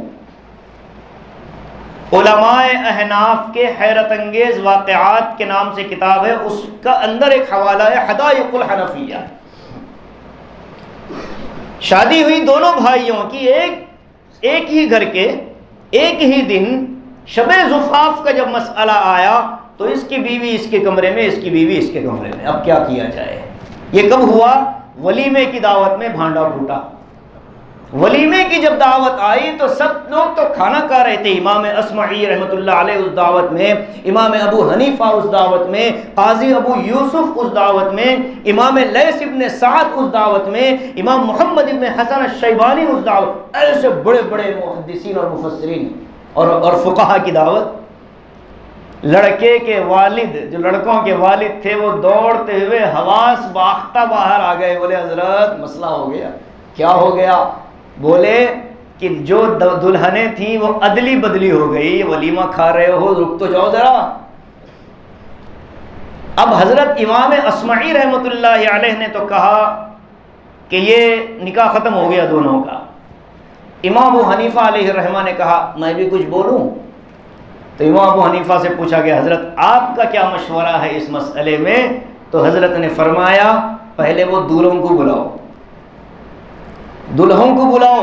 جب ان کو بلایا گیا تو حضرت نے پوچھا کہ کیا بھائی جس سے شادی ہوئی ان ہونا یا جس کے ساتھ رات گزارے ان ہونا؟ تو ان لوگوں نے کہا کہ حضرت جس سے شادی ہوئی اس کو تو ان لے لیا، اس کو تو ان لے لیا، اب آپ دھلا کر کے صاف صفائی کر کے دے بھی دیے تو دماغ میں چلتے رہتا نا، ہم کو انہی چونا جس کے ساتھ ہم نے رات گزاری۔ اب امام ابو حنیفہ رحمۃ اللہ علیہ کہتے ہیں کہ تو اپنی اس بیوی کو نکاح دے، طلاق دے جس سے تیرا نکاح ہوا، اور اس بیوی سے نکاح کر، اس عورت سے نکاح کر جس کے ساتھ تو نے رات گزاری۔ کتنا آسان کر دیا حضرت نے۔ اگر امام اصمعی کی بات مانی جاتی تو کتنا مسئلہ پیدا ہوتا تھا۔ وہ دونوں عورتوں کو طلاق کی عدت گزارنی پڑتی تھی، اور اس مسئلے میں چونکہ حقیقی شوہر نے بیوی کو نکاح کے بعد چھوا بھی نہیں، چھونے سے پہلے طلاق دینے والی عورت پر کوئی عدت نہیں ہوتی۔ ادھر سے نکال دیا حضرت نے، ادھر دے دیا۔ امام اصمعی کھڑے ہو گئے اور کہا کہ حضرت آپ کا علم اور آپ کی فقہ کو میں سلام کرتا ہوں، مسئلہ تو ہمیں بھی معلوم تھا لیکن ہم نے اوپر کی بات بتلا دی۔ حضرت نے فرمایا کہ صرف مسئلہ نہ بتاؤ، مسئلے کا حل بھی نکال کر دو۔ لیکن یہ ہر جگہ نہیں ہوتا، ہر جگہ نہیں ہوتا صاحب۔ لوگ بولیں گے کچھ تو بھی نکلتا کیا؟ رہن کے مسئلے سب کو معلوم ہیں کہ رہن پہ گھر دے دینے کے بعد میں اس کا کرایہ بھی نہیں کھا سکتے، اس میں خود رہ بھی نہیں سکتے، اگر رہے تو جس کا رہن ہے اس کو کرایہ دینا پڑتا، سب کو معلوم۔ پھر بھی پوچھتے کچھ تو بھی نکلتا کیا ان سب؟ تھوڑا کرایہ منیمم 500 روپے طے کر لیں گے، جائز نہیں ہے۔ ہیلے بہانے شریعت میں اللہ میاں کو نہیں معلوم، یہ امت ہیلے کرتی بول کے خوب معلوم اللہ۔ تو اس لیے بھائی امام ابو حنیفہ ہی نہیں بلکہ اس امت کا ایک بڑا طبقہ ہمارا اتنی فہم و فراست والا تھا کہ ان کے عقل کی لوگ مثالیں دیا کرتے تھے۔ ہمارے اپنے ملک میں سر سید احمد خان کا نام ہم نے سنا، بانی علی گڑھ، ان کے بیٹے تھے ایک محمود خان اور وکیل تھے اعلیٰ درجے کے۔ ان سے ایک خاتون نے مقدمہ ان کو طے کیا مقدمہ لڑنے کے لیے، اور اس کے بعد پیسے دے کر کہا کہ آپ میری طرف سے بحث کیجئے۔ وہ خان صاحب بھول گئے، کیا بھول گئے پوچھو؟ میں عورت کو بچانے آیا ڈبانے آیا، بھول گئے انہوں۔ عدالت میں کھڑے ہو کر انہوں نے مقدمہ لڑا عورت کے خلاف۔ اب بڈھی پریشان، مولا یہ کیا، ایک ہی وکیل پورے ہندوستان میں میرے کو اس سے نکالنے والا سمجھے تو جس کیا کہتے ہیں جن پہ تکیہ تھا وہی پتے ہوا دینے لگے، جس پہ بھروسہ کر کے بیٹھی انہیں ڈبا دیا۔ اب جب بحث کر کے آگے بیٹھے تو آگے والا وکیل پریشان، میں کیا بولوں، کیونکہ میں جس سے پیسے لیا جو میرے کو بولنا تھا انہوں بول دیا، میں کیا بولوں۔ خان صاحب آئے بیٹھے کرسی پہ تو عورت گئی، کیا جی تم، میں پیسے میرے کو بچانے کے واسطے دی، ڈبانے کے واسطے دی، تم ہے میرے کلائنٹ، ٹھیک ہے، میرے کو جو مقدمہ میں اب تک جو دلیلیں دیا وہ خلاف میں گئی تمہاری، ٹھیک ہے۔ جج صاحب، تاریخ لکھنے والے کہتے ہیں کہ اب محمود خان کھڑا ہوتا ہے اور دوبارہ اپنے قائم کیے ہوئے دلیلوں کا جواب دے کر ان کو ناکارہ ثابت کر دیتا ہے۔ اس کے بعد جج نے کہا کہ فیصلہ تو حکیم صاحب، وکیل صاحب تمہارے مطابق ہی ہوگا۔ جج کو بھی تو ان کو جھیلنا مشکل ہے نا، اگلی تاریخ دے کے بلایا تو پھر سنبھالنا ان کو۔ اسی مسئلے میں اسی تاریخ میں فیصلہ کر دیا کہ حکیم محمود خان صاحب آپ نے جو مقدمہ لڑا ہے یہ عورت کے حق میں جیت گئے۔ اس ملک کے لوگوں کی بھی اتنی فراست تھی اور اتنا تعلق تھا۔ اب ہمارا حال یہ ہے کہ نہ تعلیم کا کوئی فکر ہے، نہ ایمان کی ہم کو کوئی فکر ہے۔ اللہ کے رسول صلی اللہ علیہ وسلم نے جو خوبصورت زندگی ہمیں دی اس میں سب سے پہلا سبق تھا شرک نہ کرو، بھول گئے۔ عقل میں آنے والی چیزیں بھی ہم کو سمجھ میں نہیں آ رہی۔ آپ اس مجموعے کو اگر میں اٹھا کر پوچھوں کہ بھائی ذرا اپنے دائیں بائیں پیر اٹھا کر بتاؤ کتنے پیروں میں زنجیر وہ کیا کہتے ہیں دھاگے بنے ہوئے، باندھنے والے کو خود پتا نہیں میں نے دھاگا کیوں باندھ رکھا ہے۔ غصہ آ رہا آپ لوگوں کو، نو ڈاؤٹ۔ میں اپنے ہر جملے کا ذمہ دار ہوں، میں اپنی ہر بات کا ذمہ دار ہوں۔ میرے ہر جملے پر میرے پاس 50 دلائل ہیں۔ بتائیے وہ دھاگا حفاظت کرے گا ہماری مصیبتوں سے، بلاؤں سے، پریشانیوں سے، سحر سے، نظر سے، جنات سے، شیاطین سے، دھاگا بچائے گا ہم کو۔ اور جو کپڑے ہم نے پہن رکھے یہ دھاگے سے نہیں بنے ہوئے ہیں۔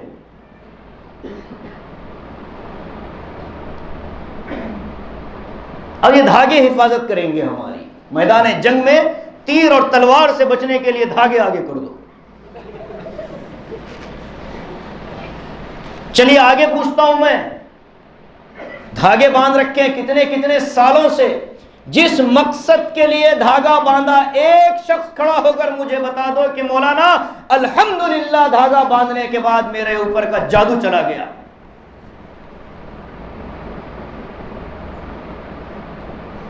پیر میں دھاگا باندھ لیا، مجھے اب نظر لگتی نہیں، کوئی ایک بتا دو، میں ابھی نظر لگا کر گرا دوں گا۔ العین حق، چونکہ ہمیں معلوم ہے نا نظر لگانا کیسا ہے۔ ہاں، علماء نے لکھا ہے کہ نظر لگتی کیسے ہے۔ اب آپ لوگ بھی جب ہم کو دیکھتے رہتے ہیں نا، کبھی کبھی ایسا منظر، ایسا ایک موقع آ جاتا ہے درمیان میں کہ لگتا ہے کہ بار اب ہمیں نظر لگنے والی ہے، تو ہم رک کر کے 2-4 سیکنڈ گیپ لے لیتے اپنی حفاظت کے لیے۔ تم نہ سوچ رہے کیا کہ سوچ رہا آگے بولنے کے لیے، سب ذہن میں بھائی بولنے بیٹھے تو بولنا ہی ہے۔ سمجھے بھائی میرے، دھاگوں سے حفاظت نہیں ہوتی۔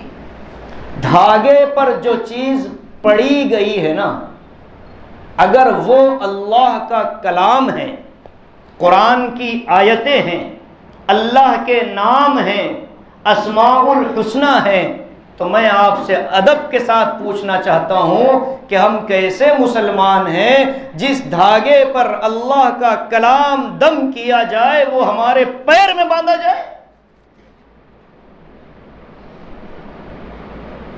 جس دھاگے پر رب العالمین کا نام لیا جائے وہ پیر میں باندھنے کے لیے۔ اور اگر آپ یہ کہیں کہ رب العالمین کا نام نہیں ہے، قرآن کی آیتیں نہیں ہیں، تو پھر میں پوچھوں گا کہ کیا ہے؟ اگر آپ کہو کہ یہ منتر تنتر ہے تو میں صاف اعلان کرتا ہوں، پیارے آقا مدنی صلی اللہ علیہ وسلم نے فرمایا کہ جو آدمی کسی کاہن جادوگر کے پاس جائے گا اس کا ایمان ختم، اس کی بیوی اس کے نکاح سے نکل گئی۔ من اتا کاہنن، جو کسی کاہن کے پاس جائے گا تو اس نے میرے لائے ہوئے دین کا انکار کیا۔ کتنی ہماری زندگیوں میں دھاگے، اور علاج سے انکار نہیں ہے، ہاں بھائی علاج اللہ کے رسول سے ثابت ہے۔ اگر کسی عامل نے، متبع سنت ہے، پابند شریعت ہے، اگر اس نے ہمیں کہا کہ 7 دن تک آپ کو زعفران پہ لکھی ہوئی آیتیں پانی میں گھول کر پینی ہو، بالکل جائز ہے، استعمال کر سکتے ہیں پینے کے حد تک۔ اگر کسی نے کہا کہ یہ قرآن کی آیت ہے، اس کو ہم نے کاغذ پر لکھ کر کے محفوظ کر دیا ہے، آپ اس کو اپنے ساتھ اپنے پاکٹ میں جیب میں رکھ سکتے ہیں، جائز ہے، کوئی حرج نہیں۔ لیکن یہ دھاگے باندھنے کا تصور جو پیروں میں خاص طور سے باندھا جاتا ہے، اس لیے کہ اللہ کے رسول صلی اللہ علیہ وسلم اور صحابہ رضوان اللہ علیہ مجمعین اور اس کے ساتھ ساتھ تابعین اور تبع تابعین کے زمانے میں گلے میں، سینے پر اور کمر پر تو تعویذ اور ران پر، جس لڑکی، جس خاتون کا حمل کا وقت ہو، لڑکے کی ولادت کا ہو، اس کے لیے ران تک کی تو شریعت میں الفاظ ملتے ہیں، ٹخنوں کے نیچے دھاگا باندھنے کی اور تعویذ باندھنے کی شریعت میں اصل نظر نہیں آتی۔ اور ہم لوگ کہاں تک پہنچ گئے؟ پڑھیے، اللہ کے نبی علیہ السلام نے فرمایا صبح 3 مرتبہ قل هو اللہ احد، قل اعوذ برب الفلق، قل اعوذ برب الناس، مغرب بعد 3 مرتبہ، یہ تینوں صورتیں پڑھو، اپنے اوپر دم کر لو، اللہ ہر چیز سے محفوظ رکھے گا۔ یقین نہیں ہم کو؟ یقین ہونا چاہیے آقا کے الفاظ پر، جتنا یقین اس دھاگے پر ہے اس کا 10% بھی اگر ہمیں آقا کی حدیث پر ہو جائے میرے بھائی، موت تک محفوظ ہیں ہم۔ فرمایا جو آدمی حسبی اللہ لا الہ الا ہو علیہ توکلت وہو رب العرش العظیم 7 مرتبہ صبح اور 7 مرتبہ شام پڑھ لیتا ہے، اللہ اس کے رکے ہوئے سارے کام نکال دیتا ہے۔ یقین نہیں ہم کو؟ حضور نے فرمایا جو آدمی صبح یا شام 100 مرتبہ چوتھا کلمہ پڑھ لے، لا الہ الا اللہ وحدہ لا شریک لہ لہ الملک ولہ الحمد یحیی ویمیت بیدہ الخیر وہو علی کل شیء قدیر، چوتھا کلمہ 100 مرتبہ پڑھ لو۔ حضور نے فرمایا کہ 24 گھنٹے جادو، جنات، شیاطین سے محفوظ ہے، حادثوں سے محفوظ ہے۔ صحابہ کو یقین تھا، پڑھ لیتے تھے۔ اگر کوئی آ کر کہتا کہ تمہارا جہاز ڈوب گیا، کہتے جھوٹ کہتے ہو تم، تمہارا گھر جل گیا، کہتے ہو جھوٹ کہتے ہو تم، میں نہیں مانتا، رہے جل گیا، نہیں مانتا میں، بعد میں تحقیق کرنے والے کو کرنا پڑا، حضرت آپ کے گھر کے بازو تک جلا تھا، آپ کا محفوظ رہا۔ ہاں، مجھے سرکار دو عالم صلی اللہ علیہ وسلم کی حدیث پر یقین ہے کہ جو آدمی دعائے حادثات اللہم انت ربی لا الہ الا انت علیک توکل، یہ اگر روزانہ پڑھ لے صبح شام تو اس کی حفاظت کا اللہ انتظام کرے گا۔ یقین تھا صحابہ کو۔ میں آپ سے پوچھنا چاہتا ہوں کہ ہم کو قل هو اللہ احد یاد نہیں ہے؟ قل اعوذ برب الفلق یاد نہیں ہے؟ قل اعوذ برب الناس یاد نہیں ہے؟ میں آپ کو چیلنج کرتا ہوں بھائی، دھاگا 1000 باندھ لو، قرآن کی آیتیں نہ پڑھو، اور 1 گھنٹہ اگر آپ ناپاک ہو تو بڑے سے بڑا دھاگا بھی آپ کو جادو اور جنات سے بچا نہیں سکتا۔ ناپاک ہو کر بتلا دو، 2 گھنٹے ناپاک، 1 گھنٹہ ناپاک رہ جاؤ، غسل نہ کرو، ناپاک ہونے کے بعد دیکھو کیسے شیاطین لپیٹتے ہیں۔ شہر کے نوجوانوں میں یہ بیماری عام ہو رہی ہے، طہارت کے معاملے میں لاپرواہی کر رہے ہو، مصیبتیں گھروں پر آئیں گی تو تم برداشت نہیں کر پاؤ گے۔ پیشاب کیا، طہارت نہیں لی، ناپاک ہو گئے، غسل نہیں کیا، ناپاک ہو گئے، ایسی زندگی گزار رہی۔ بھائیوں، اگر حالات بگڑے، دنیا کی کوئی طاقت نہیں ہے جو ان حالات سے ہم کو نکال سکے۔ پاک صاف رہنے کی عادت ڈالو، اور اللہ نے جو ایمان کی دولت دی ہے بس اس ایمان پر شکر ادا کرنا شروع کر دو، ورنہ بھائی شرک ان راستوں سے ہمارے اندر آ رہا ہے کہ ہمیں اندازہ نہیں ہوتا کہ صبح ایمان والے ہیں، شام ہوتے ہوتے ایمان ہمارا نکل گیا ہو۔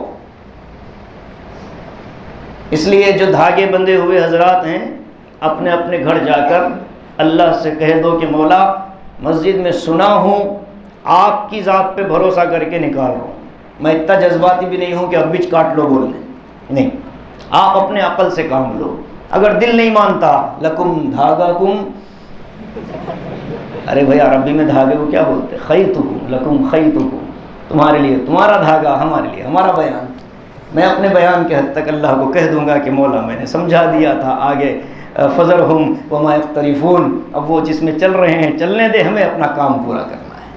تو 3 گناہوں سے بچنا ہے۔ شرک سے تو بچنا ہی ہے، یہ گناہ نہیں ہے، یہ تو کفر ہے۔ زنا سے، شراب سے، اور بدگمانی، بدزبانی سے، بس ان 3 چیزوں سے ہم اپنے آپ کو بچانے کا آج عہد کر لیں، اور اس کے بعد کی زندگی اس سے بچتے ہوئے گزر جائے، میرے بھائیوں ہماری حفاظت کے لیے کافی ہے۔ ورنہ جہنم اتنی سخت چیز ہے کہ ہم اس کا تصور بھی نہیں کر سکتے، برداشت کرنا تو بہت آگے کی چیز ہے۔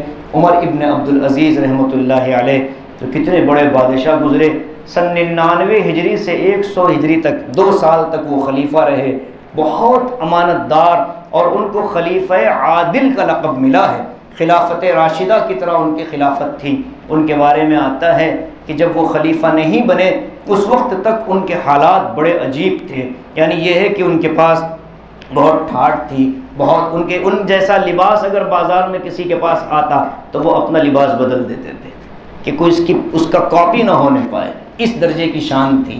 لیکن یہ ہے کہ بعد میں اللہ نے دل میں محبت ڈالی آخرت کی، کیسے تبدیلی آئی۔ ان کے بارے میں آتا ہے کہ ان کی ایک باندی تھی، بڑی نیک تھی۔ اس باندی نے خواب دیکھا اور وہ خواب سنانے کے لیے حضرت کے پاس آئی۔ حضرت بیٹھے تھے، حضرت کو آ کر کہا کہ حضرت میں نے خواب دیکھا، خواب میں میں نے عبد الملک کو دیکھا جو ان کے دادا تھے۔ پوچھا کیا دیکھا؟ کہا کہ پل صراط ہے، عبد الملک اس پر سے جا رہے ہیں، پل صراط پہ سے وہ لڑکھڑائے اور آگ میں گر پڑے۔ حضرت نے کہا پھر کیا دیکھا؟ تو کہنے لگی حضرت میں نے اس کے بیٹے ولید کو دیکھا، ولید کو میں نے دیکھا کہ وہ بھی اس پل صراط پر سے جاتے جاتے لڑکھڑا کر گر پڑے۔ پھر کیا دیکھا؟ تو کہنے لگی کہ حضرت سلیمان کو دیکھا جو آپ سے پہلے خلیفہ تھا، وہ بھی لڑکھڑایا اور گر پڑا۔ حضرت اٹھ گئے اور کہا پھر کیا دیکھا؟ کہا کہ حضرت میں نے آپ کو دیکھا۔ بس اتنا ہی اس کی زبان سے نکلا، حضرت عمر بن عبدالعزیز بے ہوش ہو کر گر پڑے۔ اب وہ دوڑ کر آئی اور کان میں چیخ رہی تھی کہ حضرت میں نے خواب ابھی پورا نہیں سنایا، آپ کو دیکھا، آپ پار ہو کر جنت میں چلے گئے، آپ گرے نہیں، لیکن ان کو ہوش کہاں تھا۔ بے چین تھے، مچھلی کی طرح تڑپ رہے تھے۔ کچھ دیر کے بعد ہوش آیا تو ہاتھ جوڑ کر کہا کہ آگے کیا دیکھا؟ تو باندی نے کہا کہ حضرت میں نے آپ کو دیکھا کہ آپ عافیت کے ساتھ پار ہو گئے۔ تب کہیں ان کو اطمینان ہوا۔ اتنے بڑے بادشاہ جن کو دنیا آج بھی عمر ابن عبدالعزیز کا نام لیتی ہے تو دل عظمت سے جھک جاتے ہیں۔ ان کا انصاف، ان کا عدل، ان کی امانت داری، ان کی سادگی، گھر پر عید ہوتی، ان کی اہلیہ جو ایک بادشاہ کی بہن بھی ہے، بیٹی بھی ہے، بھتیجی بھی ہے، پوتی بھی ہے اور شوہر بیوی بھی ہے۔ ایک بادشاہ کی 4 نسبتیں ہیں اس عورت کے پاس، بادشاہ کی بیوی، بادشاہ کی بیٹی، بادشاہ کی بہن اور بادشاہ کی پوتی۔ 4 نسبتوں سے وہ بادشاہوں کے خاندان سے، لیکن عید آتی ہے تو گھر پر آ کر پوچھتی ہے کہ امیر المؤمنین عید آ گئی ہے، بچوں کے لیے کپڑوں کا کچھ انتظام کر لیجئے، بیت المال سے کچھ قرضہ لے لیجئے۔ تو حضرت نے کہا کہ ہاں پرچہ لاؤ، بیت المال سے میں قرضہ منگا لیتا ہوں کہ اگلے مہینے کی جو تنخواہ ہے مجھے اس مہینے دے دو۔ بیت المال کو پرچی گئی، بیت المال کے خازن نے اس پرچی کو دیکھا، پیچھے لکھا کہ مجھے ذمہ داری دو اور گارنٹی دو کہ اگلے ماہ تک تم زندہ رہو گے۔ بادشاہ کو، امیر المؤمنین کو اور وقت کے خلیفہ کو ایک معمولی درجے کا ملازم یہ سوال کرتا ہے کہ بادشاہ سلامت، 1 مہینے کی ایڈوانس تنخواہ تو دوں، لیکن یہ مجھے ذمہ داری دو کہ آپ اگلے مہینے تک زندہ رہو گے۔ پرچی واپس آئی تو کہا کہ فاطمہ میری مجال نہیں ہے کہ میں اتنی بڑی ذمہ داری لوں، بچے غریب ہیں سمجھ لے، اور انہیں پھٹے پرانے کپڑوں میں اس کو عید کی تیاری کر دے۔ بادشاہ کے بیٹے پرانے کپڑوں میں عیدگاہ جا رہے اور وزراء کے بیٹے عالی شان کپڑوں میں جا رہے۔ یہ وہ لوگ تھے میرے بھائی جو رہتے تو تھے دنیا میں، لیکن ہر فکر ان کی آخرت کی ہوتی تھی، ہر فکر ان کی آخرت کی ہوتی تھی۔ میرے بعد میرا کیا ہوگا؟ دعا مانگا کرتے تھے کہ مولا نامہ اعمال میں ایسے ایسے گناہ نہ لکھوا دینا کہ ان کو ظاہر کرتے ہوئے بھی شرم آئے، ایسے ایسے گناہ نہ لکھوانا کہ ان کا اظہار بھی ہم لوگوں کے سامنے نہ کر پائیں۔ صحابہ کا ایک خوف تھا۔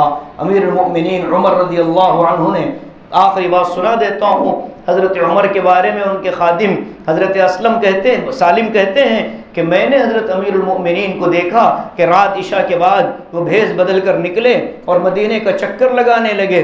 مدینے سے باہر نکل گئے، دیکھا کہ ایک جگہ عورت بیٹھی ہے اور کچھ بچے اس کے ساتھ ہیں معصوم سے، اور ان بچوں کے رونے کی آواز آ رہی ہے۔ یہ عورت ایک چولہا جلا کر اس پر کوئی ہانڈی چڑھائی ہوئی۔ امیر المؤمنین گئے، جا کر قریب پوچھا کہ بچے کیوں رو رہے ہیں؟ تو کہنے لگی کہ یہ بھوکے ہیں۔ تو حضرت نے پوچھا کھلاتی کیوں نہیں؟ تو کہنے لگی کہ کھانے کو کچھ نہیں ہے۔ پوچھا یہ ہانڈی کیوں چڑھائی؟ تو کہنے لگی کہ بچوں کو بہلانے کی خاطر اس میں کچھ مٹی اور کنکر میں نے ڈال رکھے کہ اس کی آواز آتی رہے اور بچے بہل بہل کر بھوک سے سو جائیں۔ امیر المؤمنین نے پوچھا عمر کو اس کی خبر نہیں ہے؟ تو کہا کہ عمر تو خلیفہ بنا بیٹھا ہے، میں تو اس کو اللہ کے دربار میں پوچھوں گی، میں تو اس کو اللہ کے دربار میں پکڑوں گی۔ یہ جملہ سننا تھا امیر المؤمنین حضرت عمر۔ وہاں سے اٹھے، مدینہ آئے، بیت المال میں گئے، وہاں سے ضرورت کا سامان اٹھایا، خادم سے کہا کہ یہ تھیلا میرے سر پر، میرے کمر پر رکھ دینا۔ مولا سالم پوچھتے ہیں کہ امیر المؤمنین میں غلام آپ کے ساتھ ہوں، آپ مجھے دے دیجئے، بوجھ میں اٹھا لوں گا۔ امیر المؤمنین نے جملہ کہا میرے بھائیوں، بہت عجیب جملہ کہا، فرمایا کہ سالم دنیا کا بوجھ تو اٹھا لے گا، آخرت میں اگر میرا بوجھ اٹھانے کی طاقت ہے تو بول، میں تھیلا تجھے دینے کے لیے تیار۔ تھیلا اٹھا کر عورت کے پاس گئے، اپنے ہاتھوں سے کھانا تیار کیا، بچوں کو اپنے ہاتھوں سے کھلایا۔ بچے جب کھا کر اطمینان کے ساتھ بیٹھ گئے، اس کے بعد فرمایا کہ میں ان کے ساتھ کچھ دیر بیٹھنا چاہتا ہوں، بیٹھے۔ اور اس کے بعد جب بچے بہل گئے وہاں سے واپس آئے، اور اس کے بعد عورت نے کہا کہ میرے بھائی میں دعا کرتی ہوں کہ عمر امیر المؤمنین نہ ہو، تیرے جیسا آدمی امیر المؤمنین ہو، بتا تو مدینے میں کہاں ہوتا ہے؟ حضرت عمر نے کہا کہ بہن کل آ جانا امیر المؤمنین کے دربار میں، میں بھی تجھے میری بھی تجھ سے ملاقات ہو جائے گی۔ جب جانے لگے تو حضرت سالم پوچھتے ہیں کہ امیر المؤمنین آپ کچھ دیر کیوں بیٹھے؟ جب بچے کھا لیے تھے اور بچے مطمئن تھے تو آپ نے کیوں وقت گزارا؟ فرمایا کہ سالم میں نے ان کو روتے ہوئے دیکھا تھا، میں ان کو ہنستے ہوئے دیکھنا چاہتا تھا۔ رات اگر میں اس حال میں گھر چلا جاتا تو میرا دل پھٹ جاتا، میرا دل پھٹ جاتا۔ اور میرے بھائی یہ دل کا پھٹنا مذاق نہیں، سفیان ثوری رحمۃ اللہ علیہ کے بارے میں جب ان کو خون کی قے ہوئی تو ڈاکٹروں اور طبیبوں کے پاس اس قارورے کو لے گیا تو حکیم کہتا ہے کہ اے لوگوں یہ کون شخص ہے کہ یہ روتا ہے بہت زیادہ اور اس کا دل اندر دھوئے کی طرح جلتا ہے اور اس کا جگر ٹکڑے ہو کر قے کے ذریعے سے باہر نکل گیا۔ جب سفیان ثوری کو پوچھا تو فرمایا بھائی حدیث پڑھاتا ہوں، اللہ کا کلام لوگوں کو سناتا ہوں، لیکن جب رات کو گھر جاتا ہوں تو ڈر لگتا ہے کہ دن بھر کی حدیث کا سبق اگر اللہ ایک لمحے میں یوں کہہ دے لوگوں کی تعریف کے لیے، لوگوں میں عزت کمانے کے لیے، لوگوں کی واہ واہ کے لیے تو نے کیا، میرے حبیب کی محبت میں، میری ملاقات میں اور مجھے راضی کرنے کے لیے تو نے نہیں کیا، بس یہ ڈر ہوتا ہے مجھے، مصلی پر پڑا رہتا ہوں، اللہ سے اپنے عمل کی مقبولیت کے لیے دعا کرتا رہتا ہوں اور آخرت کو یاد کر کے میرا دل تڑپتا ہے، شاید اسی وجہ سے مجھے بیماری لاحق ہو گئی۔ اسی حال میں حضرت کی وفات ہوئی۔ میرے بھائی یہ وہ لوگ تھے جو دنیا سے زیادہ آخرت کی فکر کرتے تھے۔ ہمیں بھی آخرت کی فکر کرنی ہے، یہ راتیں بار بار ملنے والی نہیں ہیں، اس میں اللہ کو رو کر منا لینا ہے، توبہ استغفار کر لینا ہے۔ اے اللہ جو گناہ اب تک ہوئے ہیں ہمیں معاف فرما دیجئے، آئندہ ان گناہوں سے ہمیں بچا لیجئے، ان گناہوں کے اس رات میں مغفرت سے روکنے والی جو چیزیں ہیں اے اللہ ان سے ہم کو محفوظ فرمائیے۔ اور پھر بھائی وہ جو اہم بات میں نے کہی کہ جن سے تعلقات خراب ہیں ان سے رابطہ کر لیجئے، آخری درجے میں ایک پیغام ان کو بھیج دیجئے، کہہ دیجئے کہ بھائی میں آپ سے معافی مانگتا ہوں، اور ہمارے بارے میں جن لوگوں نے غلط باتیں بازار میں پھیلائی ہو، یا ہمیں جنہوں نے تکلیف پہنچائی ہو، یا ہمیں جن لوگوں نے ہمارے پیٹھ پیچھے برائی کی ہو، آج کی رات میں اللہ کو حاضر ناظر جان کر اپنے دل سے یہ کہہ دیں کہ مولا جنہوں نے ہماری برائی کی، جنہوں نے ہمیں غلط الزامات لگائے، جنہوں نے ہمارا دل چھلنی کیا، آج کی اس رات میں آپ کے بندے سمجھ کر میں ان کو معاف کرتا ہوں، بس ایک مرتبہ دل سے ان کو معاف کر دیجئے۔ یقین مانیے اللہ انصاف کرنے والے ہیں۔ آج اس مسجد میں ہم ان مسلمانوں کو معاف کر رہے ہیں، اللہ اتنے طاقت والے ہیں کہ بیک وقت ان کے دل میں بھی اللہ ڈالے گا کہ میرے بندے نے اسے معاف کیا، وہ بھی اسے معاف کر دے۔ ہو سکتا ہے کہ ہمیں بھی کوئی معاف کر رہا ہوگا، اسی لیے تو ہم بھی ان کو معاف کرنے کی بات کر رہے ہیں۔ معاف کر کے آگے بڑھے، زندگی میں رمضان سامنے ہے، اس کی تیاری کے لیے اپنے دل کو، اپنے ذہن کو تیار کریں، قرآن سے تعلق قائم کریں، گناہوں سے اپنے آپ کو بچانے کی کوشش کریں۔ 3 کام زندگی میں ضرور کرنا، ایک تو گناہ چھوڑنے کے لیے پوری ہمت کرنا، اور کثرت سے اللہ کا ذکر کرو، خوب اللہ کو یاد کرو، خوب اللہ کو یاد کرو، چلتے پھرتے اٹھتے بیٹھتے اللہ کو یاد کرتے رہنا۔ الذین یذکرون اللہ قیاما وقعودا وعلی جنوبہم، کہ لوگ چلتے ہوئے بھی اللہ کو یاد کرتے ہیں، بیٹھے ہوئے بھی اللہ کو یاد کرتے ہیں، لیٹے ہوئے بھی اللہ کو یاد کرتے ہیں۔ اس طرح سے ہم اللہ کو یاد کرنے والے بنے۔ جو ذکر ہم کو آتا ہے، لا الہ الا اللہ، سبحان اللہ والحمدللہ، قرآن کی جو آیتیں ہمیں یاد ہیں صبح شام پڑھنے والے بنے، ذکر کرنے والے بنے۔ جب ہم ذکر کرتے ہیں تو اللہ ہمیں دیکھتا ہے، اور جب ہم ذکر کرتے ہیں اللہ ہمارے ذکر کو سنتا ہے۔ اس لیے بھائی 2 کام، پہلا تو یہ ہے کہ ہم اپنے گناہوں سے بچیں، دوسرا ذکر کی خوب کثرت کریں، خوب کثرت کریں، اور تیسرا کام زندگی کو سنت کے مطابق گزارنے کی فکر کریں۔ انشاءاللہ زندگی کامیاب ہوگی، آخرت بھی ہماری کامیاب ہو جائے گی۔ اللہ تبارک و تعالی ہم سب کو توفیق عمل نصیب فرمائے۔ جو زندگی گناہوں میں گزر گئی اللہ ہم سب کو معاف فرما دے، اور جو زندگی باقی ہے رب العالمین اپنی مرضی کے مطابق گزارنے کی توفیق نصیب فرمائے۔ آمین وآخر دعوانا ان الحمد للہ رب العالمین۔ دعا کر لے بھائی۔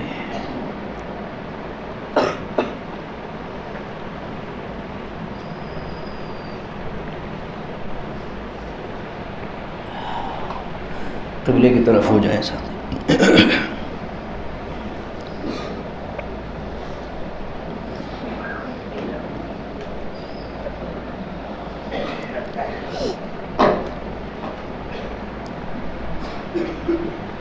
قادر بھائی وہ لائٹ بند کر دو جو آنکھوں کو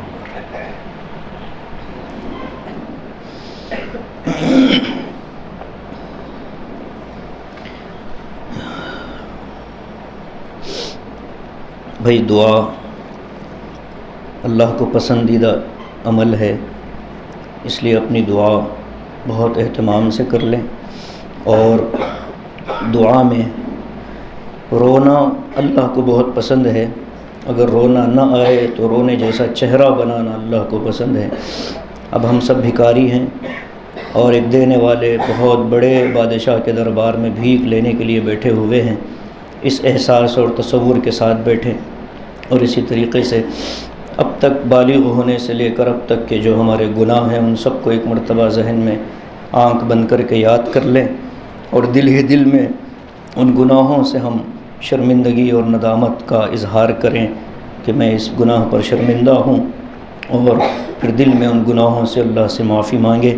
جو نیک کام ہم نے زندگی میں کبھی نہ کبھی کیے ہوں ان نیک کاموں کو یاد کریں، اور اللہ کے دربار میں ان کو وسیلہ بنا کر ان کو آگے رکھ کر ہم درخواست کریں۔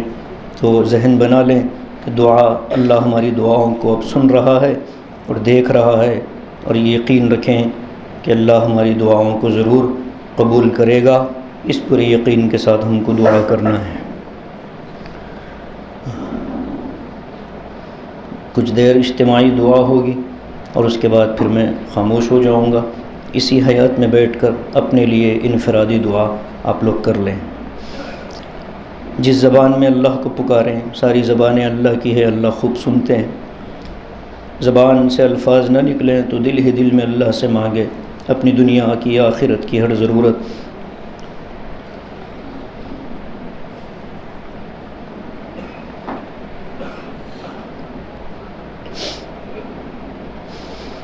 کس سے مانگیں کہاں جائیں، کس سے کہیں، کس سے مانگیں کہاں جائیں، کس سے کہیں، اور دنیا میں حاجت روا کون ہے۔ کس سے مانگیں کہاں جائیں، کس سے کہیں، اور دنیا میں حاجت روا کون ہے۔ سب کا داتا ہے تو، سب کو دیتا ہے تو، سب کا داتا ہے تو، سب کو دیتا ہے تو، تیرے بندوں کا تیرے سوا کون ہے۔ تیرے بندوں کا تیرے سوا کون ہے۔ تیرے بندوں کا تیرے سوا کون ہے۔ یا رب لک الحمد کما ينبغی لجلال وجہک وعظیم سلطانک۔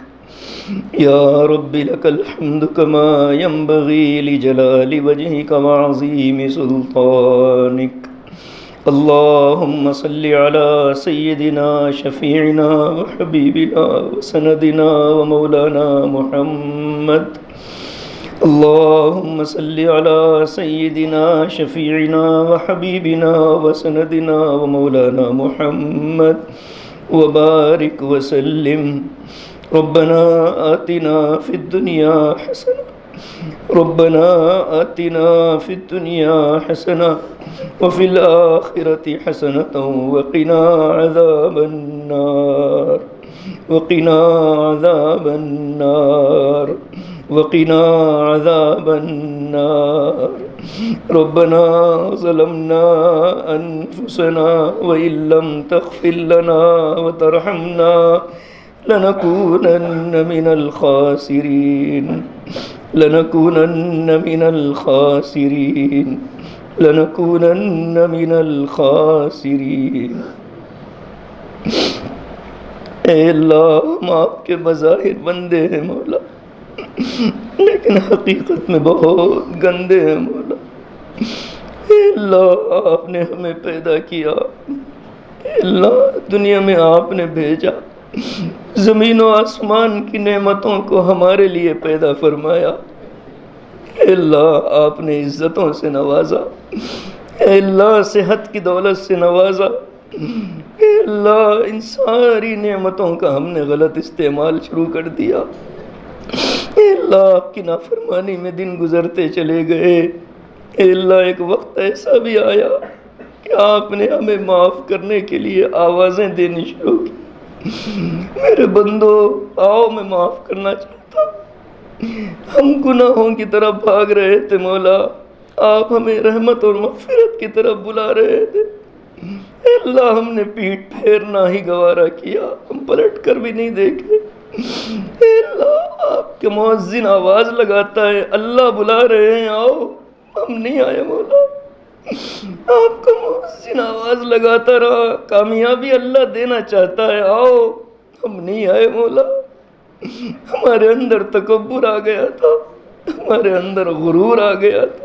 اے اللہ ہمارے اندر آپ کی نافرمانی کی ہمت بھی پیدا ہو گئی، لیکن مولا ہم ہیں تو آپ کے بندے، آپ کے بندے مولا، کہاں تک جا سکتے ہیں؟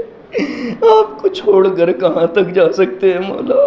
زمین و آسمان کے کسی کنارے میں چلے جائیں آپ کی بادشاہت ہے مولا۔ اے اللہ مبارک رات ہے، ہم سب اپنے گناہوں کو یاد کیے ہوئے ہیں مولا، ہم اقرار کر رہے ہیں، ہم مان رہے ہیں کہ ہم نے غلطی کی، ہم مان رہے ہیں کہ ہم نے گناہ کیے، بہت گناہ کیے مولا، بہت گناہ کیے مولا، بہت گناہ کیے مولا۔ ایک ایک گناہ ایسا ہے مولا کہ اگر ہمارے ماں باپ کے سامنے لا لیا جائے تو ہم مر جائیں گے، ہمارے بچوں کے سامنے اس کو ظاہر کر دیا جائے تو ہم کہیں کے نہ رہیں گے۔ اے اللہ اگر دوستوں کے سامنے ظاہر کر دیا جائے تو ہماری طرف دیکھنا بھی پسند نہیں کرے۔ اے اللہ ہمیں چاہنے والوں کے سامنے ظاہر کر دیا جائے تو تھوکنا بھی پسند نہ کرے۔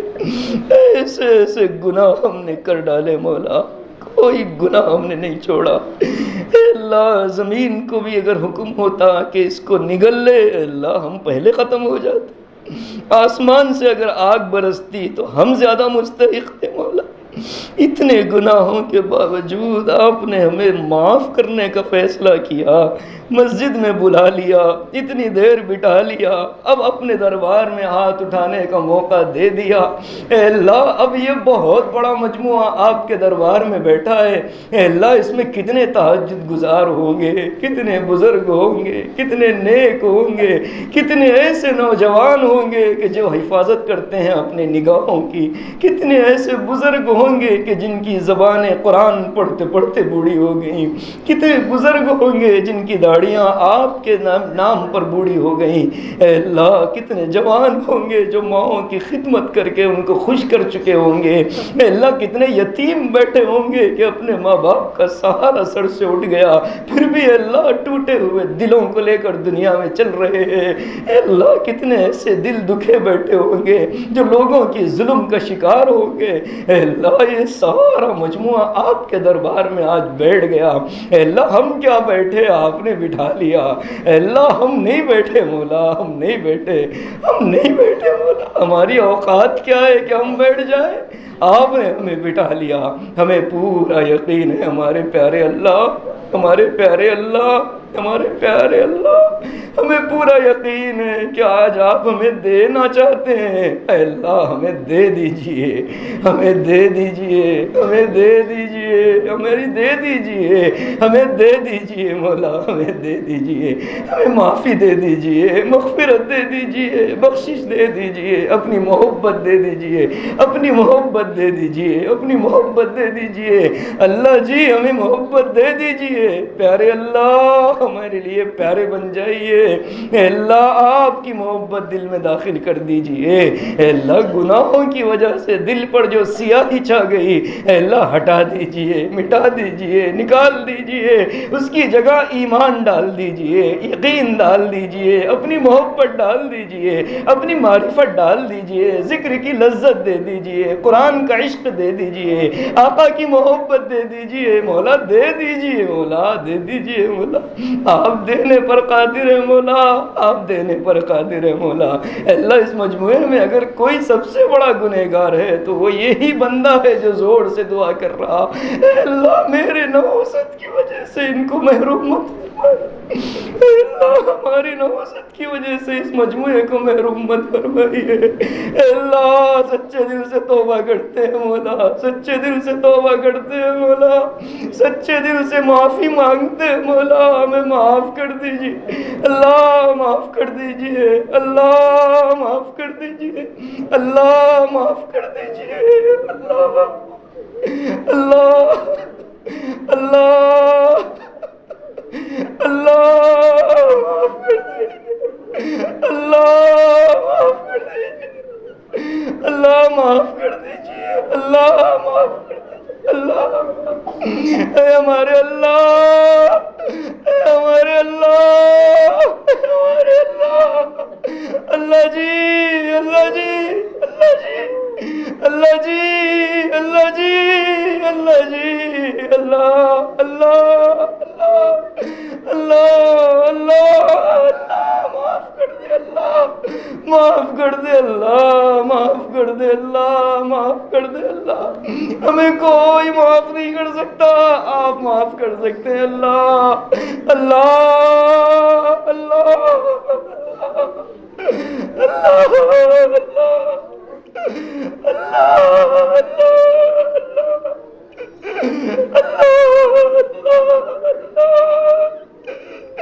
ہمارے اللہ، اللہ ہمارا کوئی نہیں ہے مولا، کوئی نہیں اللہ،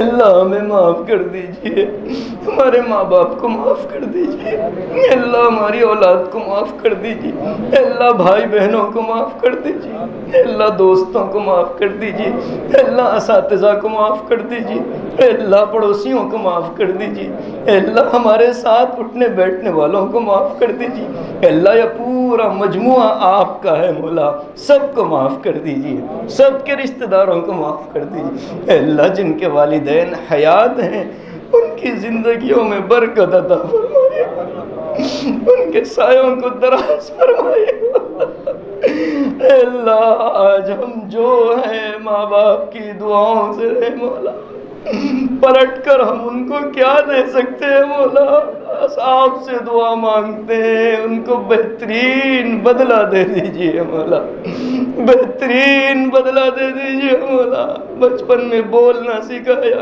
چلنا سکھایا اے اللہ، دھوپ اور پیاس برداشت کی، محنت کی، ہماری تربیت کی، ہمیں پڑھایا لکھایا، کسی قابل بنایا، جب ہم بولتے ہیں تو انہی کا دل چیر کر رکھ دیتے ہیں مولا، جب ہم بولتے ہیں تو انہی سے تیز بول دیتے ہیں، جب ہم نئی بات مانتے تو ان کو اپنے ہمارا بچپن یاد آتا ہوگا، 20 مرتبہ ایک ہی چیز ہم نے پوچھی، آج جب وہ 2 بار پوچھ لیں تو ہماری ناک بھون چڑھ جاتی ہے مولا، ہمارے ماں باپ کبھی کبھی بوجھ بھی لگنے لگتے ہیں مولا، اتنی گستاخیاں ہم سے ہوتی ہے مولا، اے اللہ ان کی عمروں میں برکت عطا فرمائیے، ایمان کی سلامتی، صحت کی سلامتی کے ساتھ اضافہ فرمائیے، اعمال کی مقبولیت کے ساتھ عمروں میں اضافہ فرمائیے اے اللہ، اے اللہ جن کے ماں باپ بچھڑ کر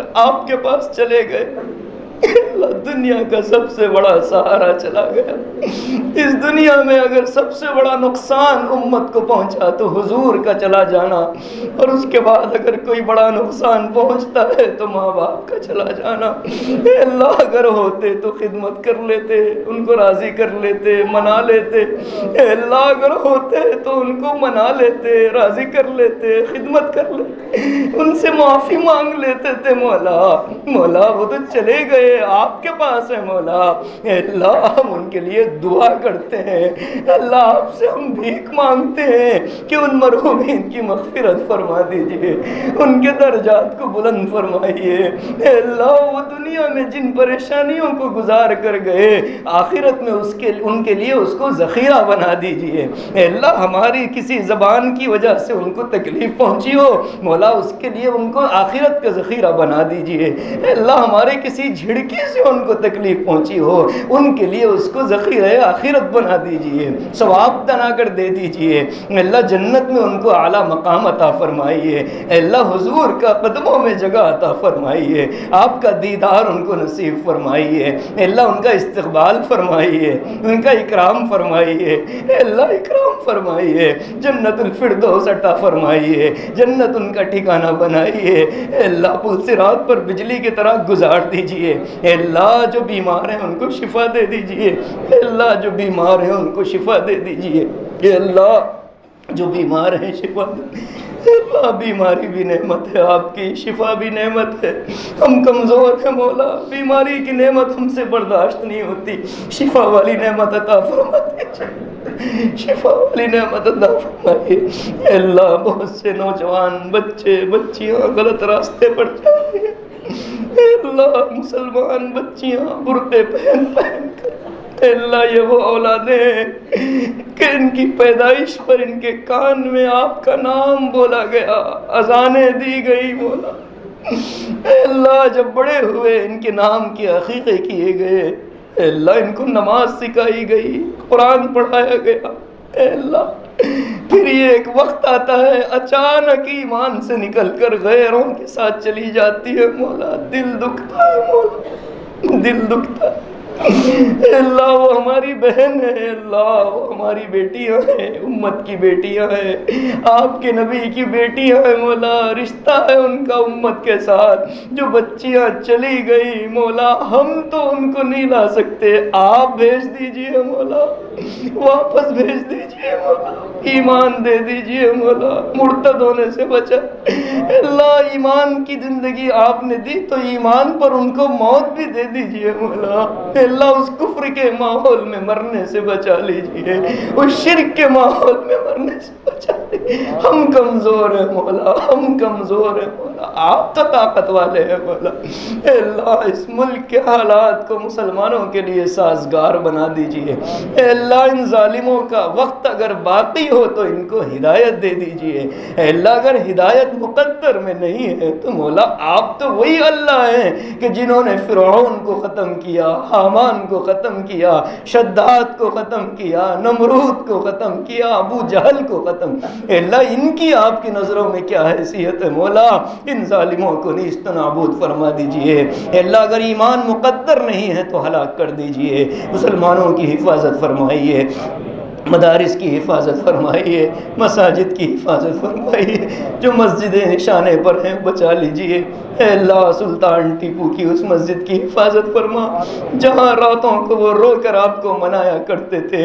اے اللہ ہمارے شہروں کی مسجدوں کی حفاظت فرمائیے، ملک کے مسجدوں کی حفاظت فرمائیے، حرمین کی حفاظت فرمائیے، بیت المقدس کی حفاظت فرمائیے۔ اللہ مکاتب کی حفاظت فرمائیے، خانقاہوں کی حفاظت فرمائیے، اللہ دعوت و تبلیغ کی حفاظت فرمائیے، اللہ مراکز کی حفاظت فرمائیے، اکابر کی حفاظت فرمائیے، علماء کی حفاظت فرمائیے، بزرگوں کی حفاظت فرمائیے۔ اے کریم پروردگارا امت کی تجارتوں کی حفاظت فرمائیے، نوجوانوں کو تجارتوں سے جوڑ دیجئے، بے روزگاری سے بچا لیجئے۔ اے اللہ یہ چہرے نظر آتے ہیں مولا، بڑا بڑا رحم آتا ہے مولا، ان کو آپ صحیح راستے پر صحیح رخ پر ڈال دیجئے۔ اے اللہ ان کا مستقبل روشن بنا دیجئے۔ اے اللہ ایک ایک نوجوان کو اپنے ماں باپ کی آنکھوں کی ٹھنڈک بنائیے، ایک ایک نوجوان کو ماں باپ کے لیے دل کا سکون بنائیے، ایک ایک نوجوان کو عزتوں سے مالا مال فرمائیے۔ اے اللہ بہترین انتظام فرمائیے، اے اللہ مستقبل کو روشن بنا دیجئے، اسلام کا نمائندہ بنائیے، خاندان کے لیے عزت بنا دیجئے۔ اے اللہ صحیح فیصلہ کرنے کی توفیق عطا فرمائیے۔ اے اللہ جو تعلیم حاصل کر رہے ہیں کامیاب فرمائیے، اے اللہ جو تعلیم حاصل کر چکے ہیں روزگار سے لگا دیجئے، اے اللہ جو روزگار سے لگ گئے ہیں مولا برکتوں کا معاملہ فرمائیے، اے اللہ بہت سے بچے جوانی میں اپنے ماں باپ کو چھوڑ کر اے اللہ ایک دوسرے دور دراز ملک میں اے اللہ تعلیم کے نام پر اے اللہ روزی کے نام پر گئے ہوئے ہیں، اے اللہ ان بچوں کے ایمان کی حفاظت فرمائیے، اے اللہ ان کے دین کی حفاظت فرمائیے، ان کے عزت و آبرو کی حفاظت فرمائیے، ان کو صحت کی دولت سے مالا مال فرمائیے،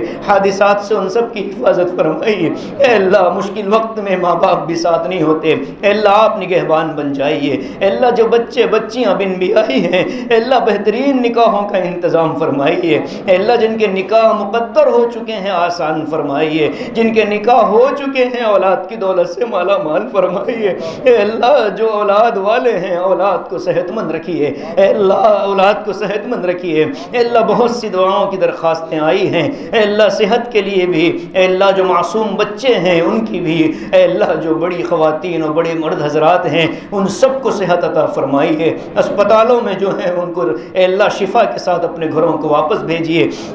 اے کریم پروردگارا ہم سب نے اپنی حیثیت سے مانگا، ہماری دنیا کی آخرت کی ہر ضرورت ہم سے زیادہ آپ جانتے ہیں، مغفرت والی رات ہے، اے اللہ آپ کی طرف سے اعلان ہو رہا ہے، اے اللہ ہماری مغفرت کا پروانہ ہمارے ہاتھوں میں دے دیجئے، اے اللہ ہمارے لیے روزی روٹی کا انتظام فرما دیجئے، حلال اور وسیع روزی کے فیصلے آج اتار دیجئے، اے اللہ کسی اور کا ہم کو محتاج مت بنائیے، اے اللہ آخری سانس تک اپنے آگے ہاتھ پھیلانے والا بنائیے، پیشانی جھکے تو آپ کے آگے جھکے، اے اللہ دل جھکے تو آپ کے آگے جھکے، ہاتھ جھکے تو آپ کے آگے جھکے، ہاتھ پھیلے تو آپ کے آگے پھیلے، اے اللہ ایسی زندگی عطا فرمائیے، نا اتفاقیوں کو ختم فرمائیے، امت کو متحد بنا دیجئے، اے اللہ امت کو متحد بنا دیجئے، نوجوانوں کو طاقتور بنائیے، اے اللہ اپنی حفاظت اپنے گھر والوں کی حفاظت کے قابل بنا دیجئے، اے اللہ صحت کی دولت سے مالا مال فرمائیے، نشے سے حفاظت فرمائیے،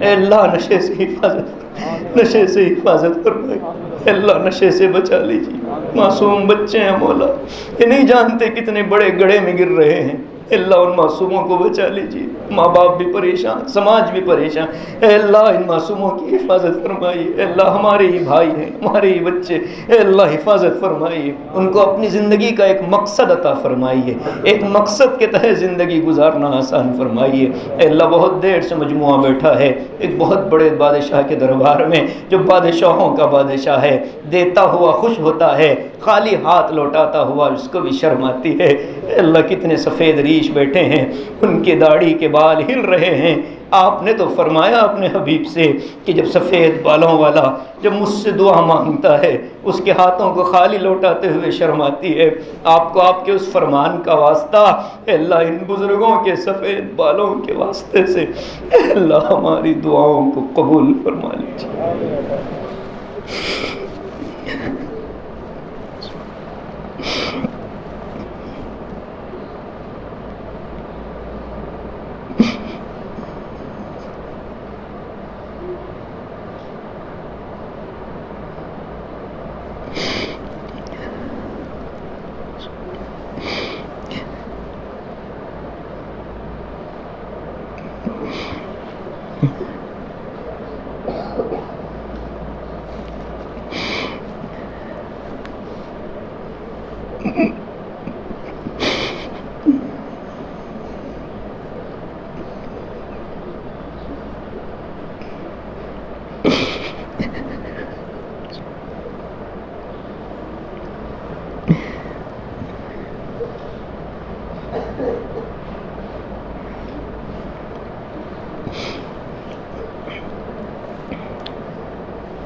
اللهم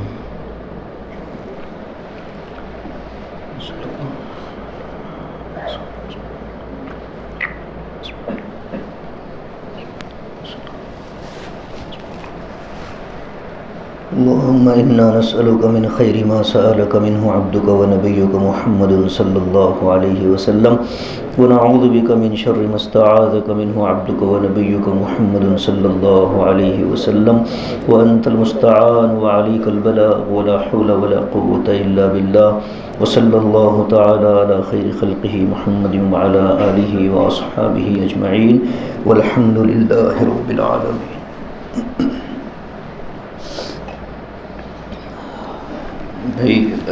رات کا جو حصہ باقی ہے اس کو اپنی انفرادی عبادتوں میں گزاریے اور اسی طریقے سے قبرستان اللہ کے رسول صلی اللہ علیہ وسلم پوری زندگی میں ایک مرتبہ تشریف لے گئے تھے شب برات میں، تو سنت کی نیت سے ایک مرتبہ جانا تو صحیح ہے، ہر سال جانا یہ سنت نہیں ہے.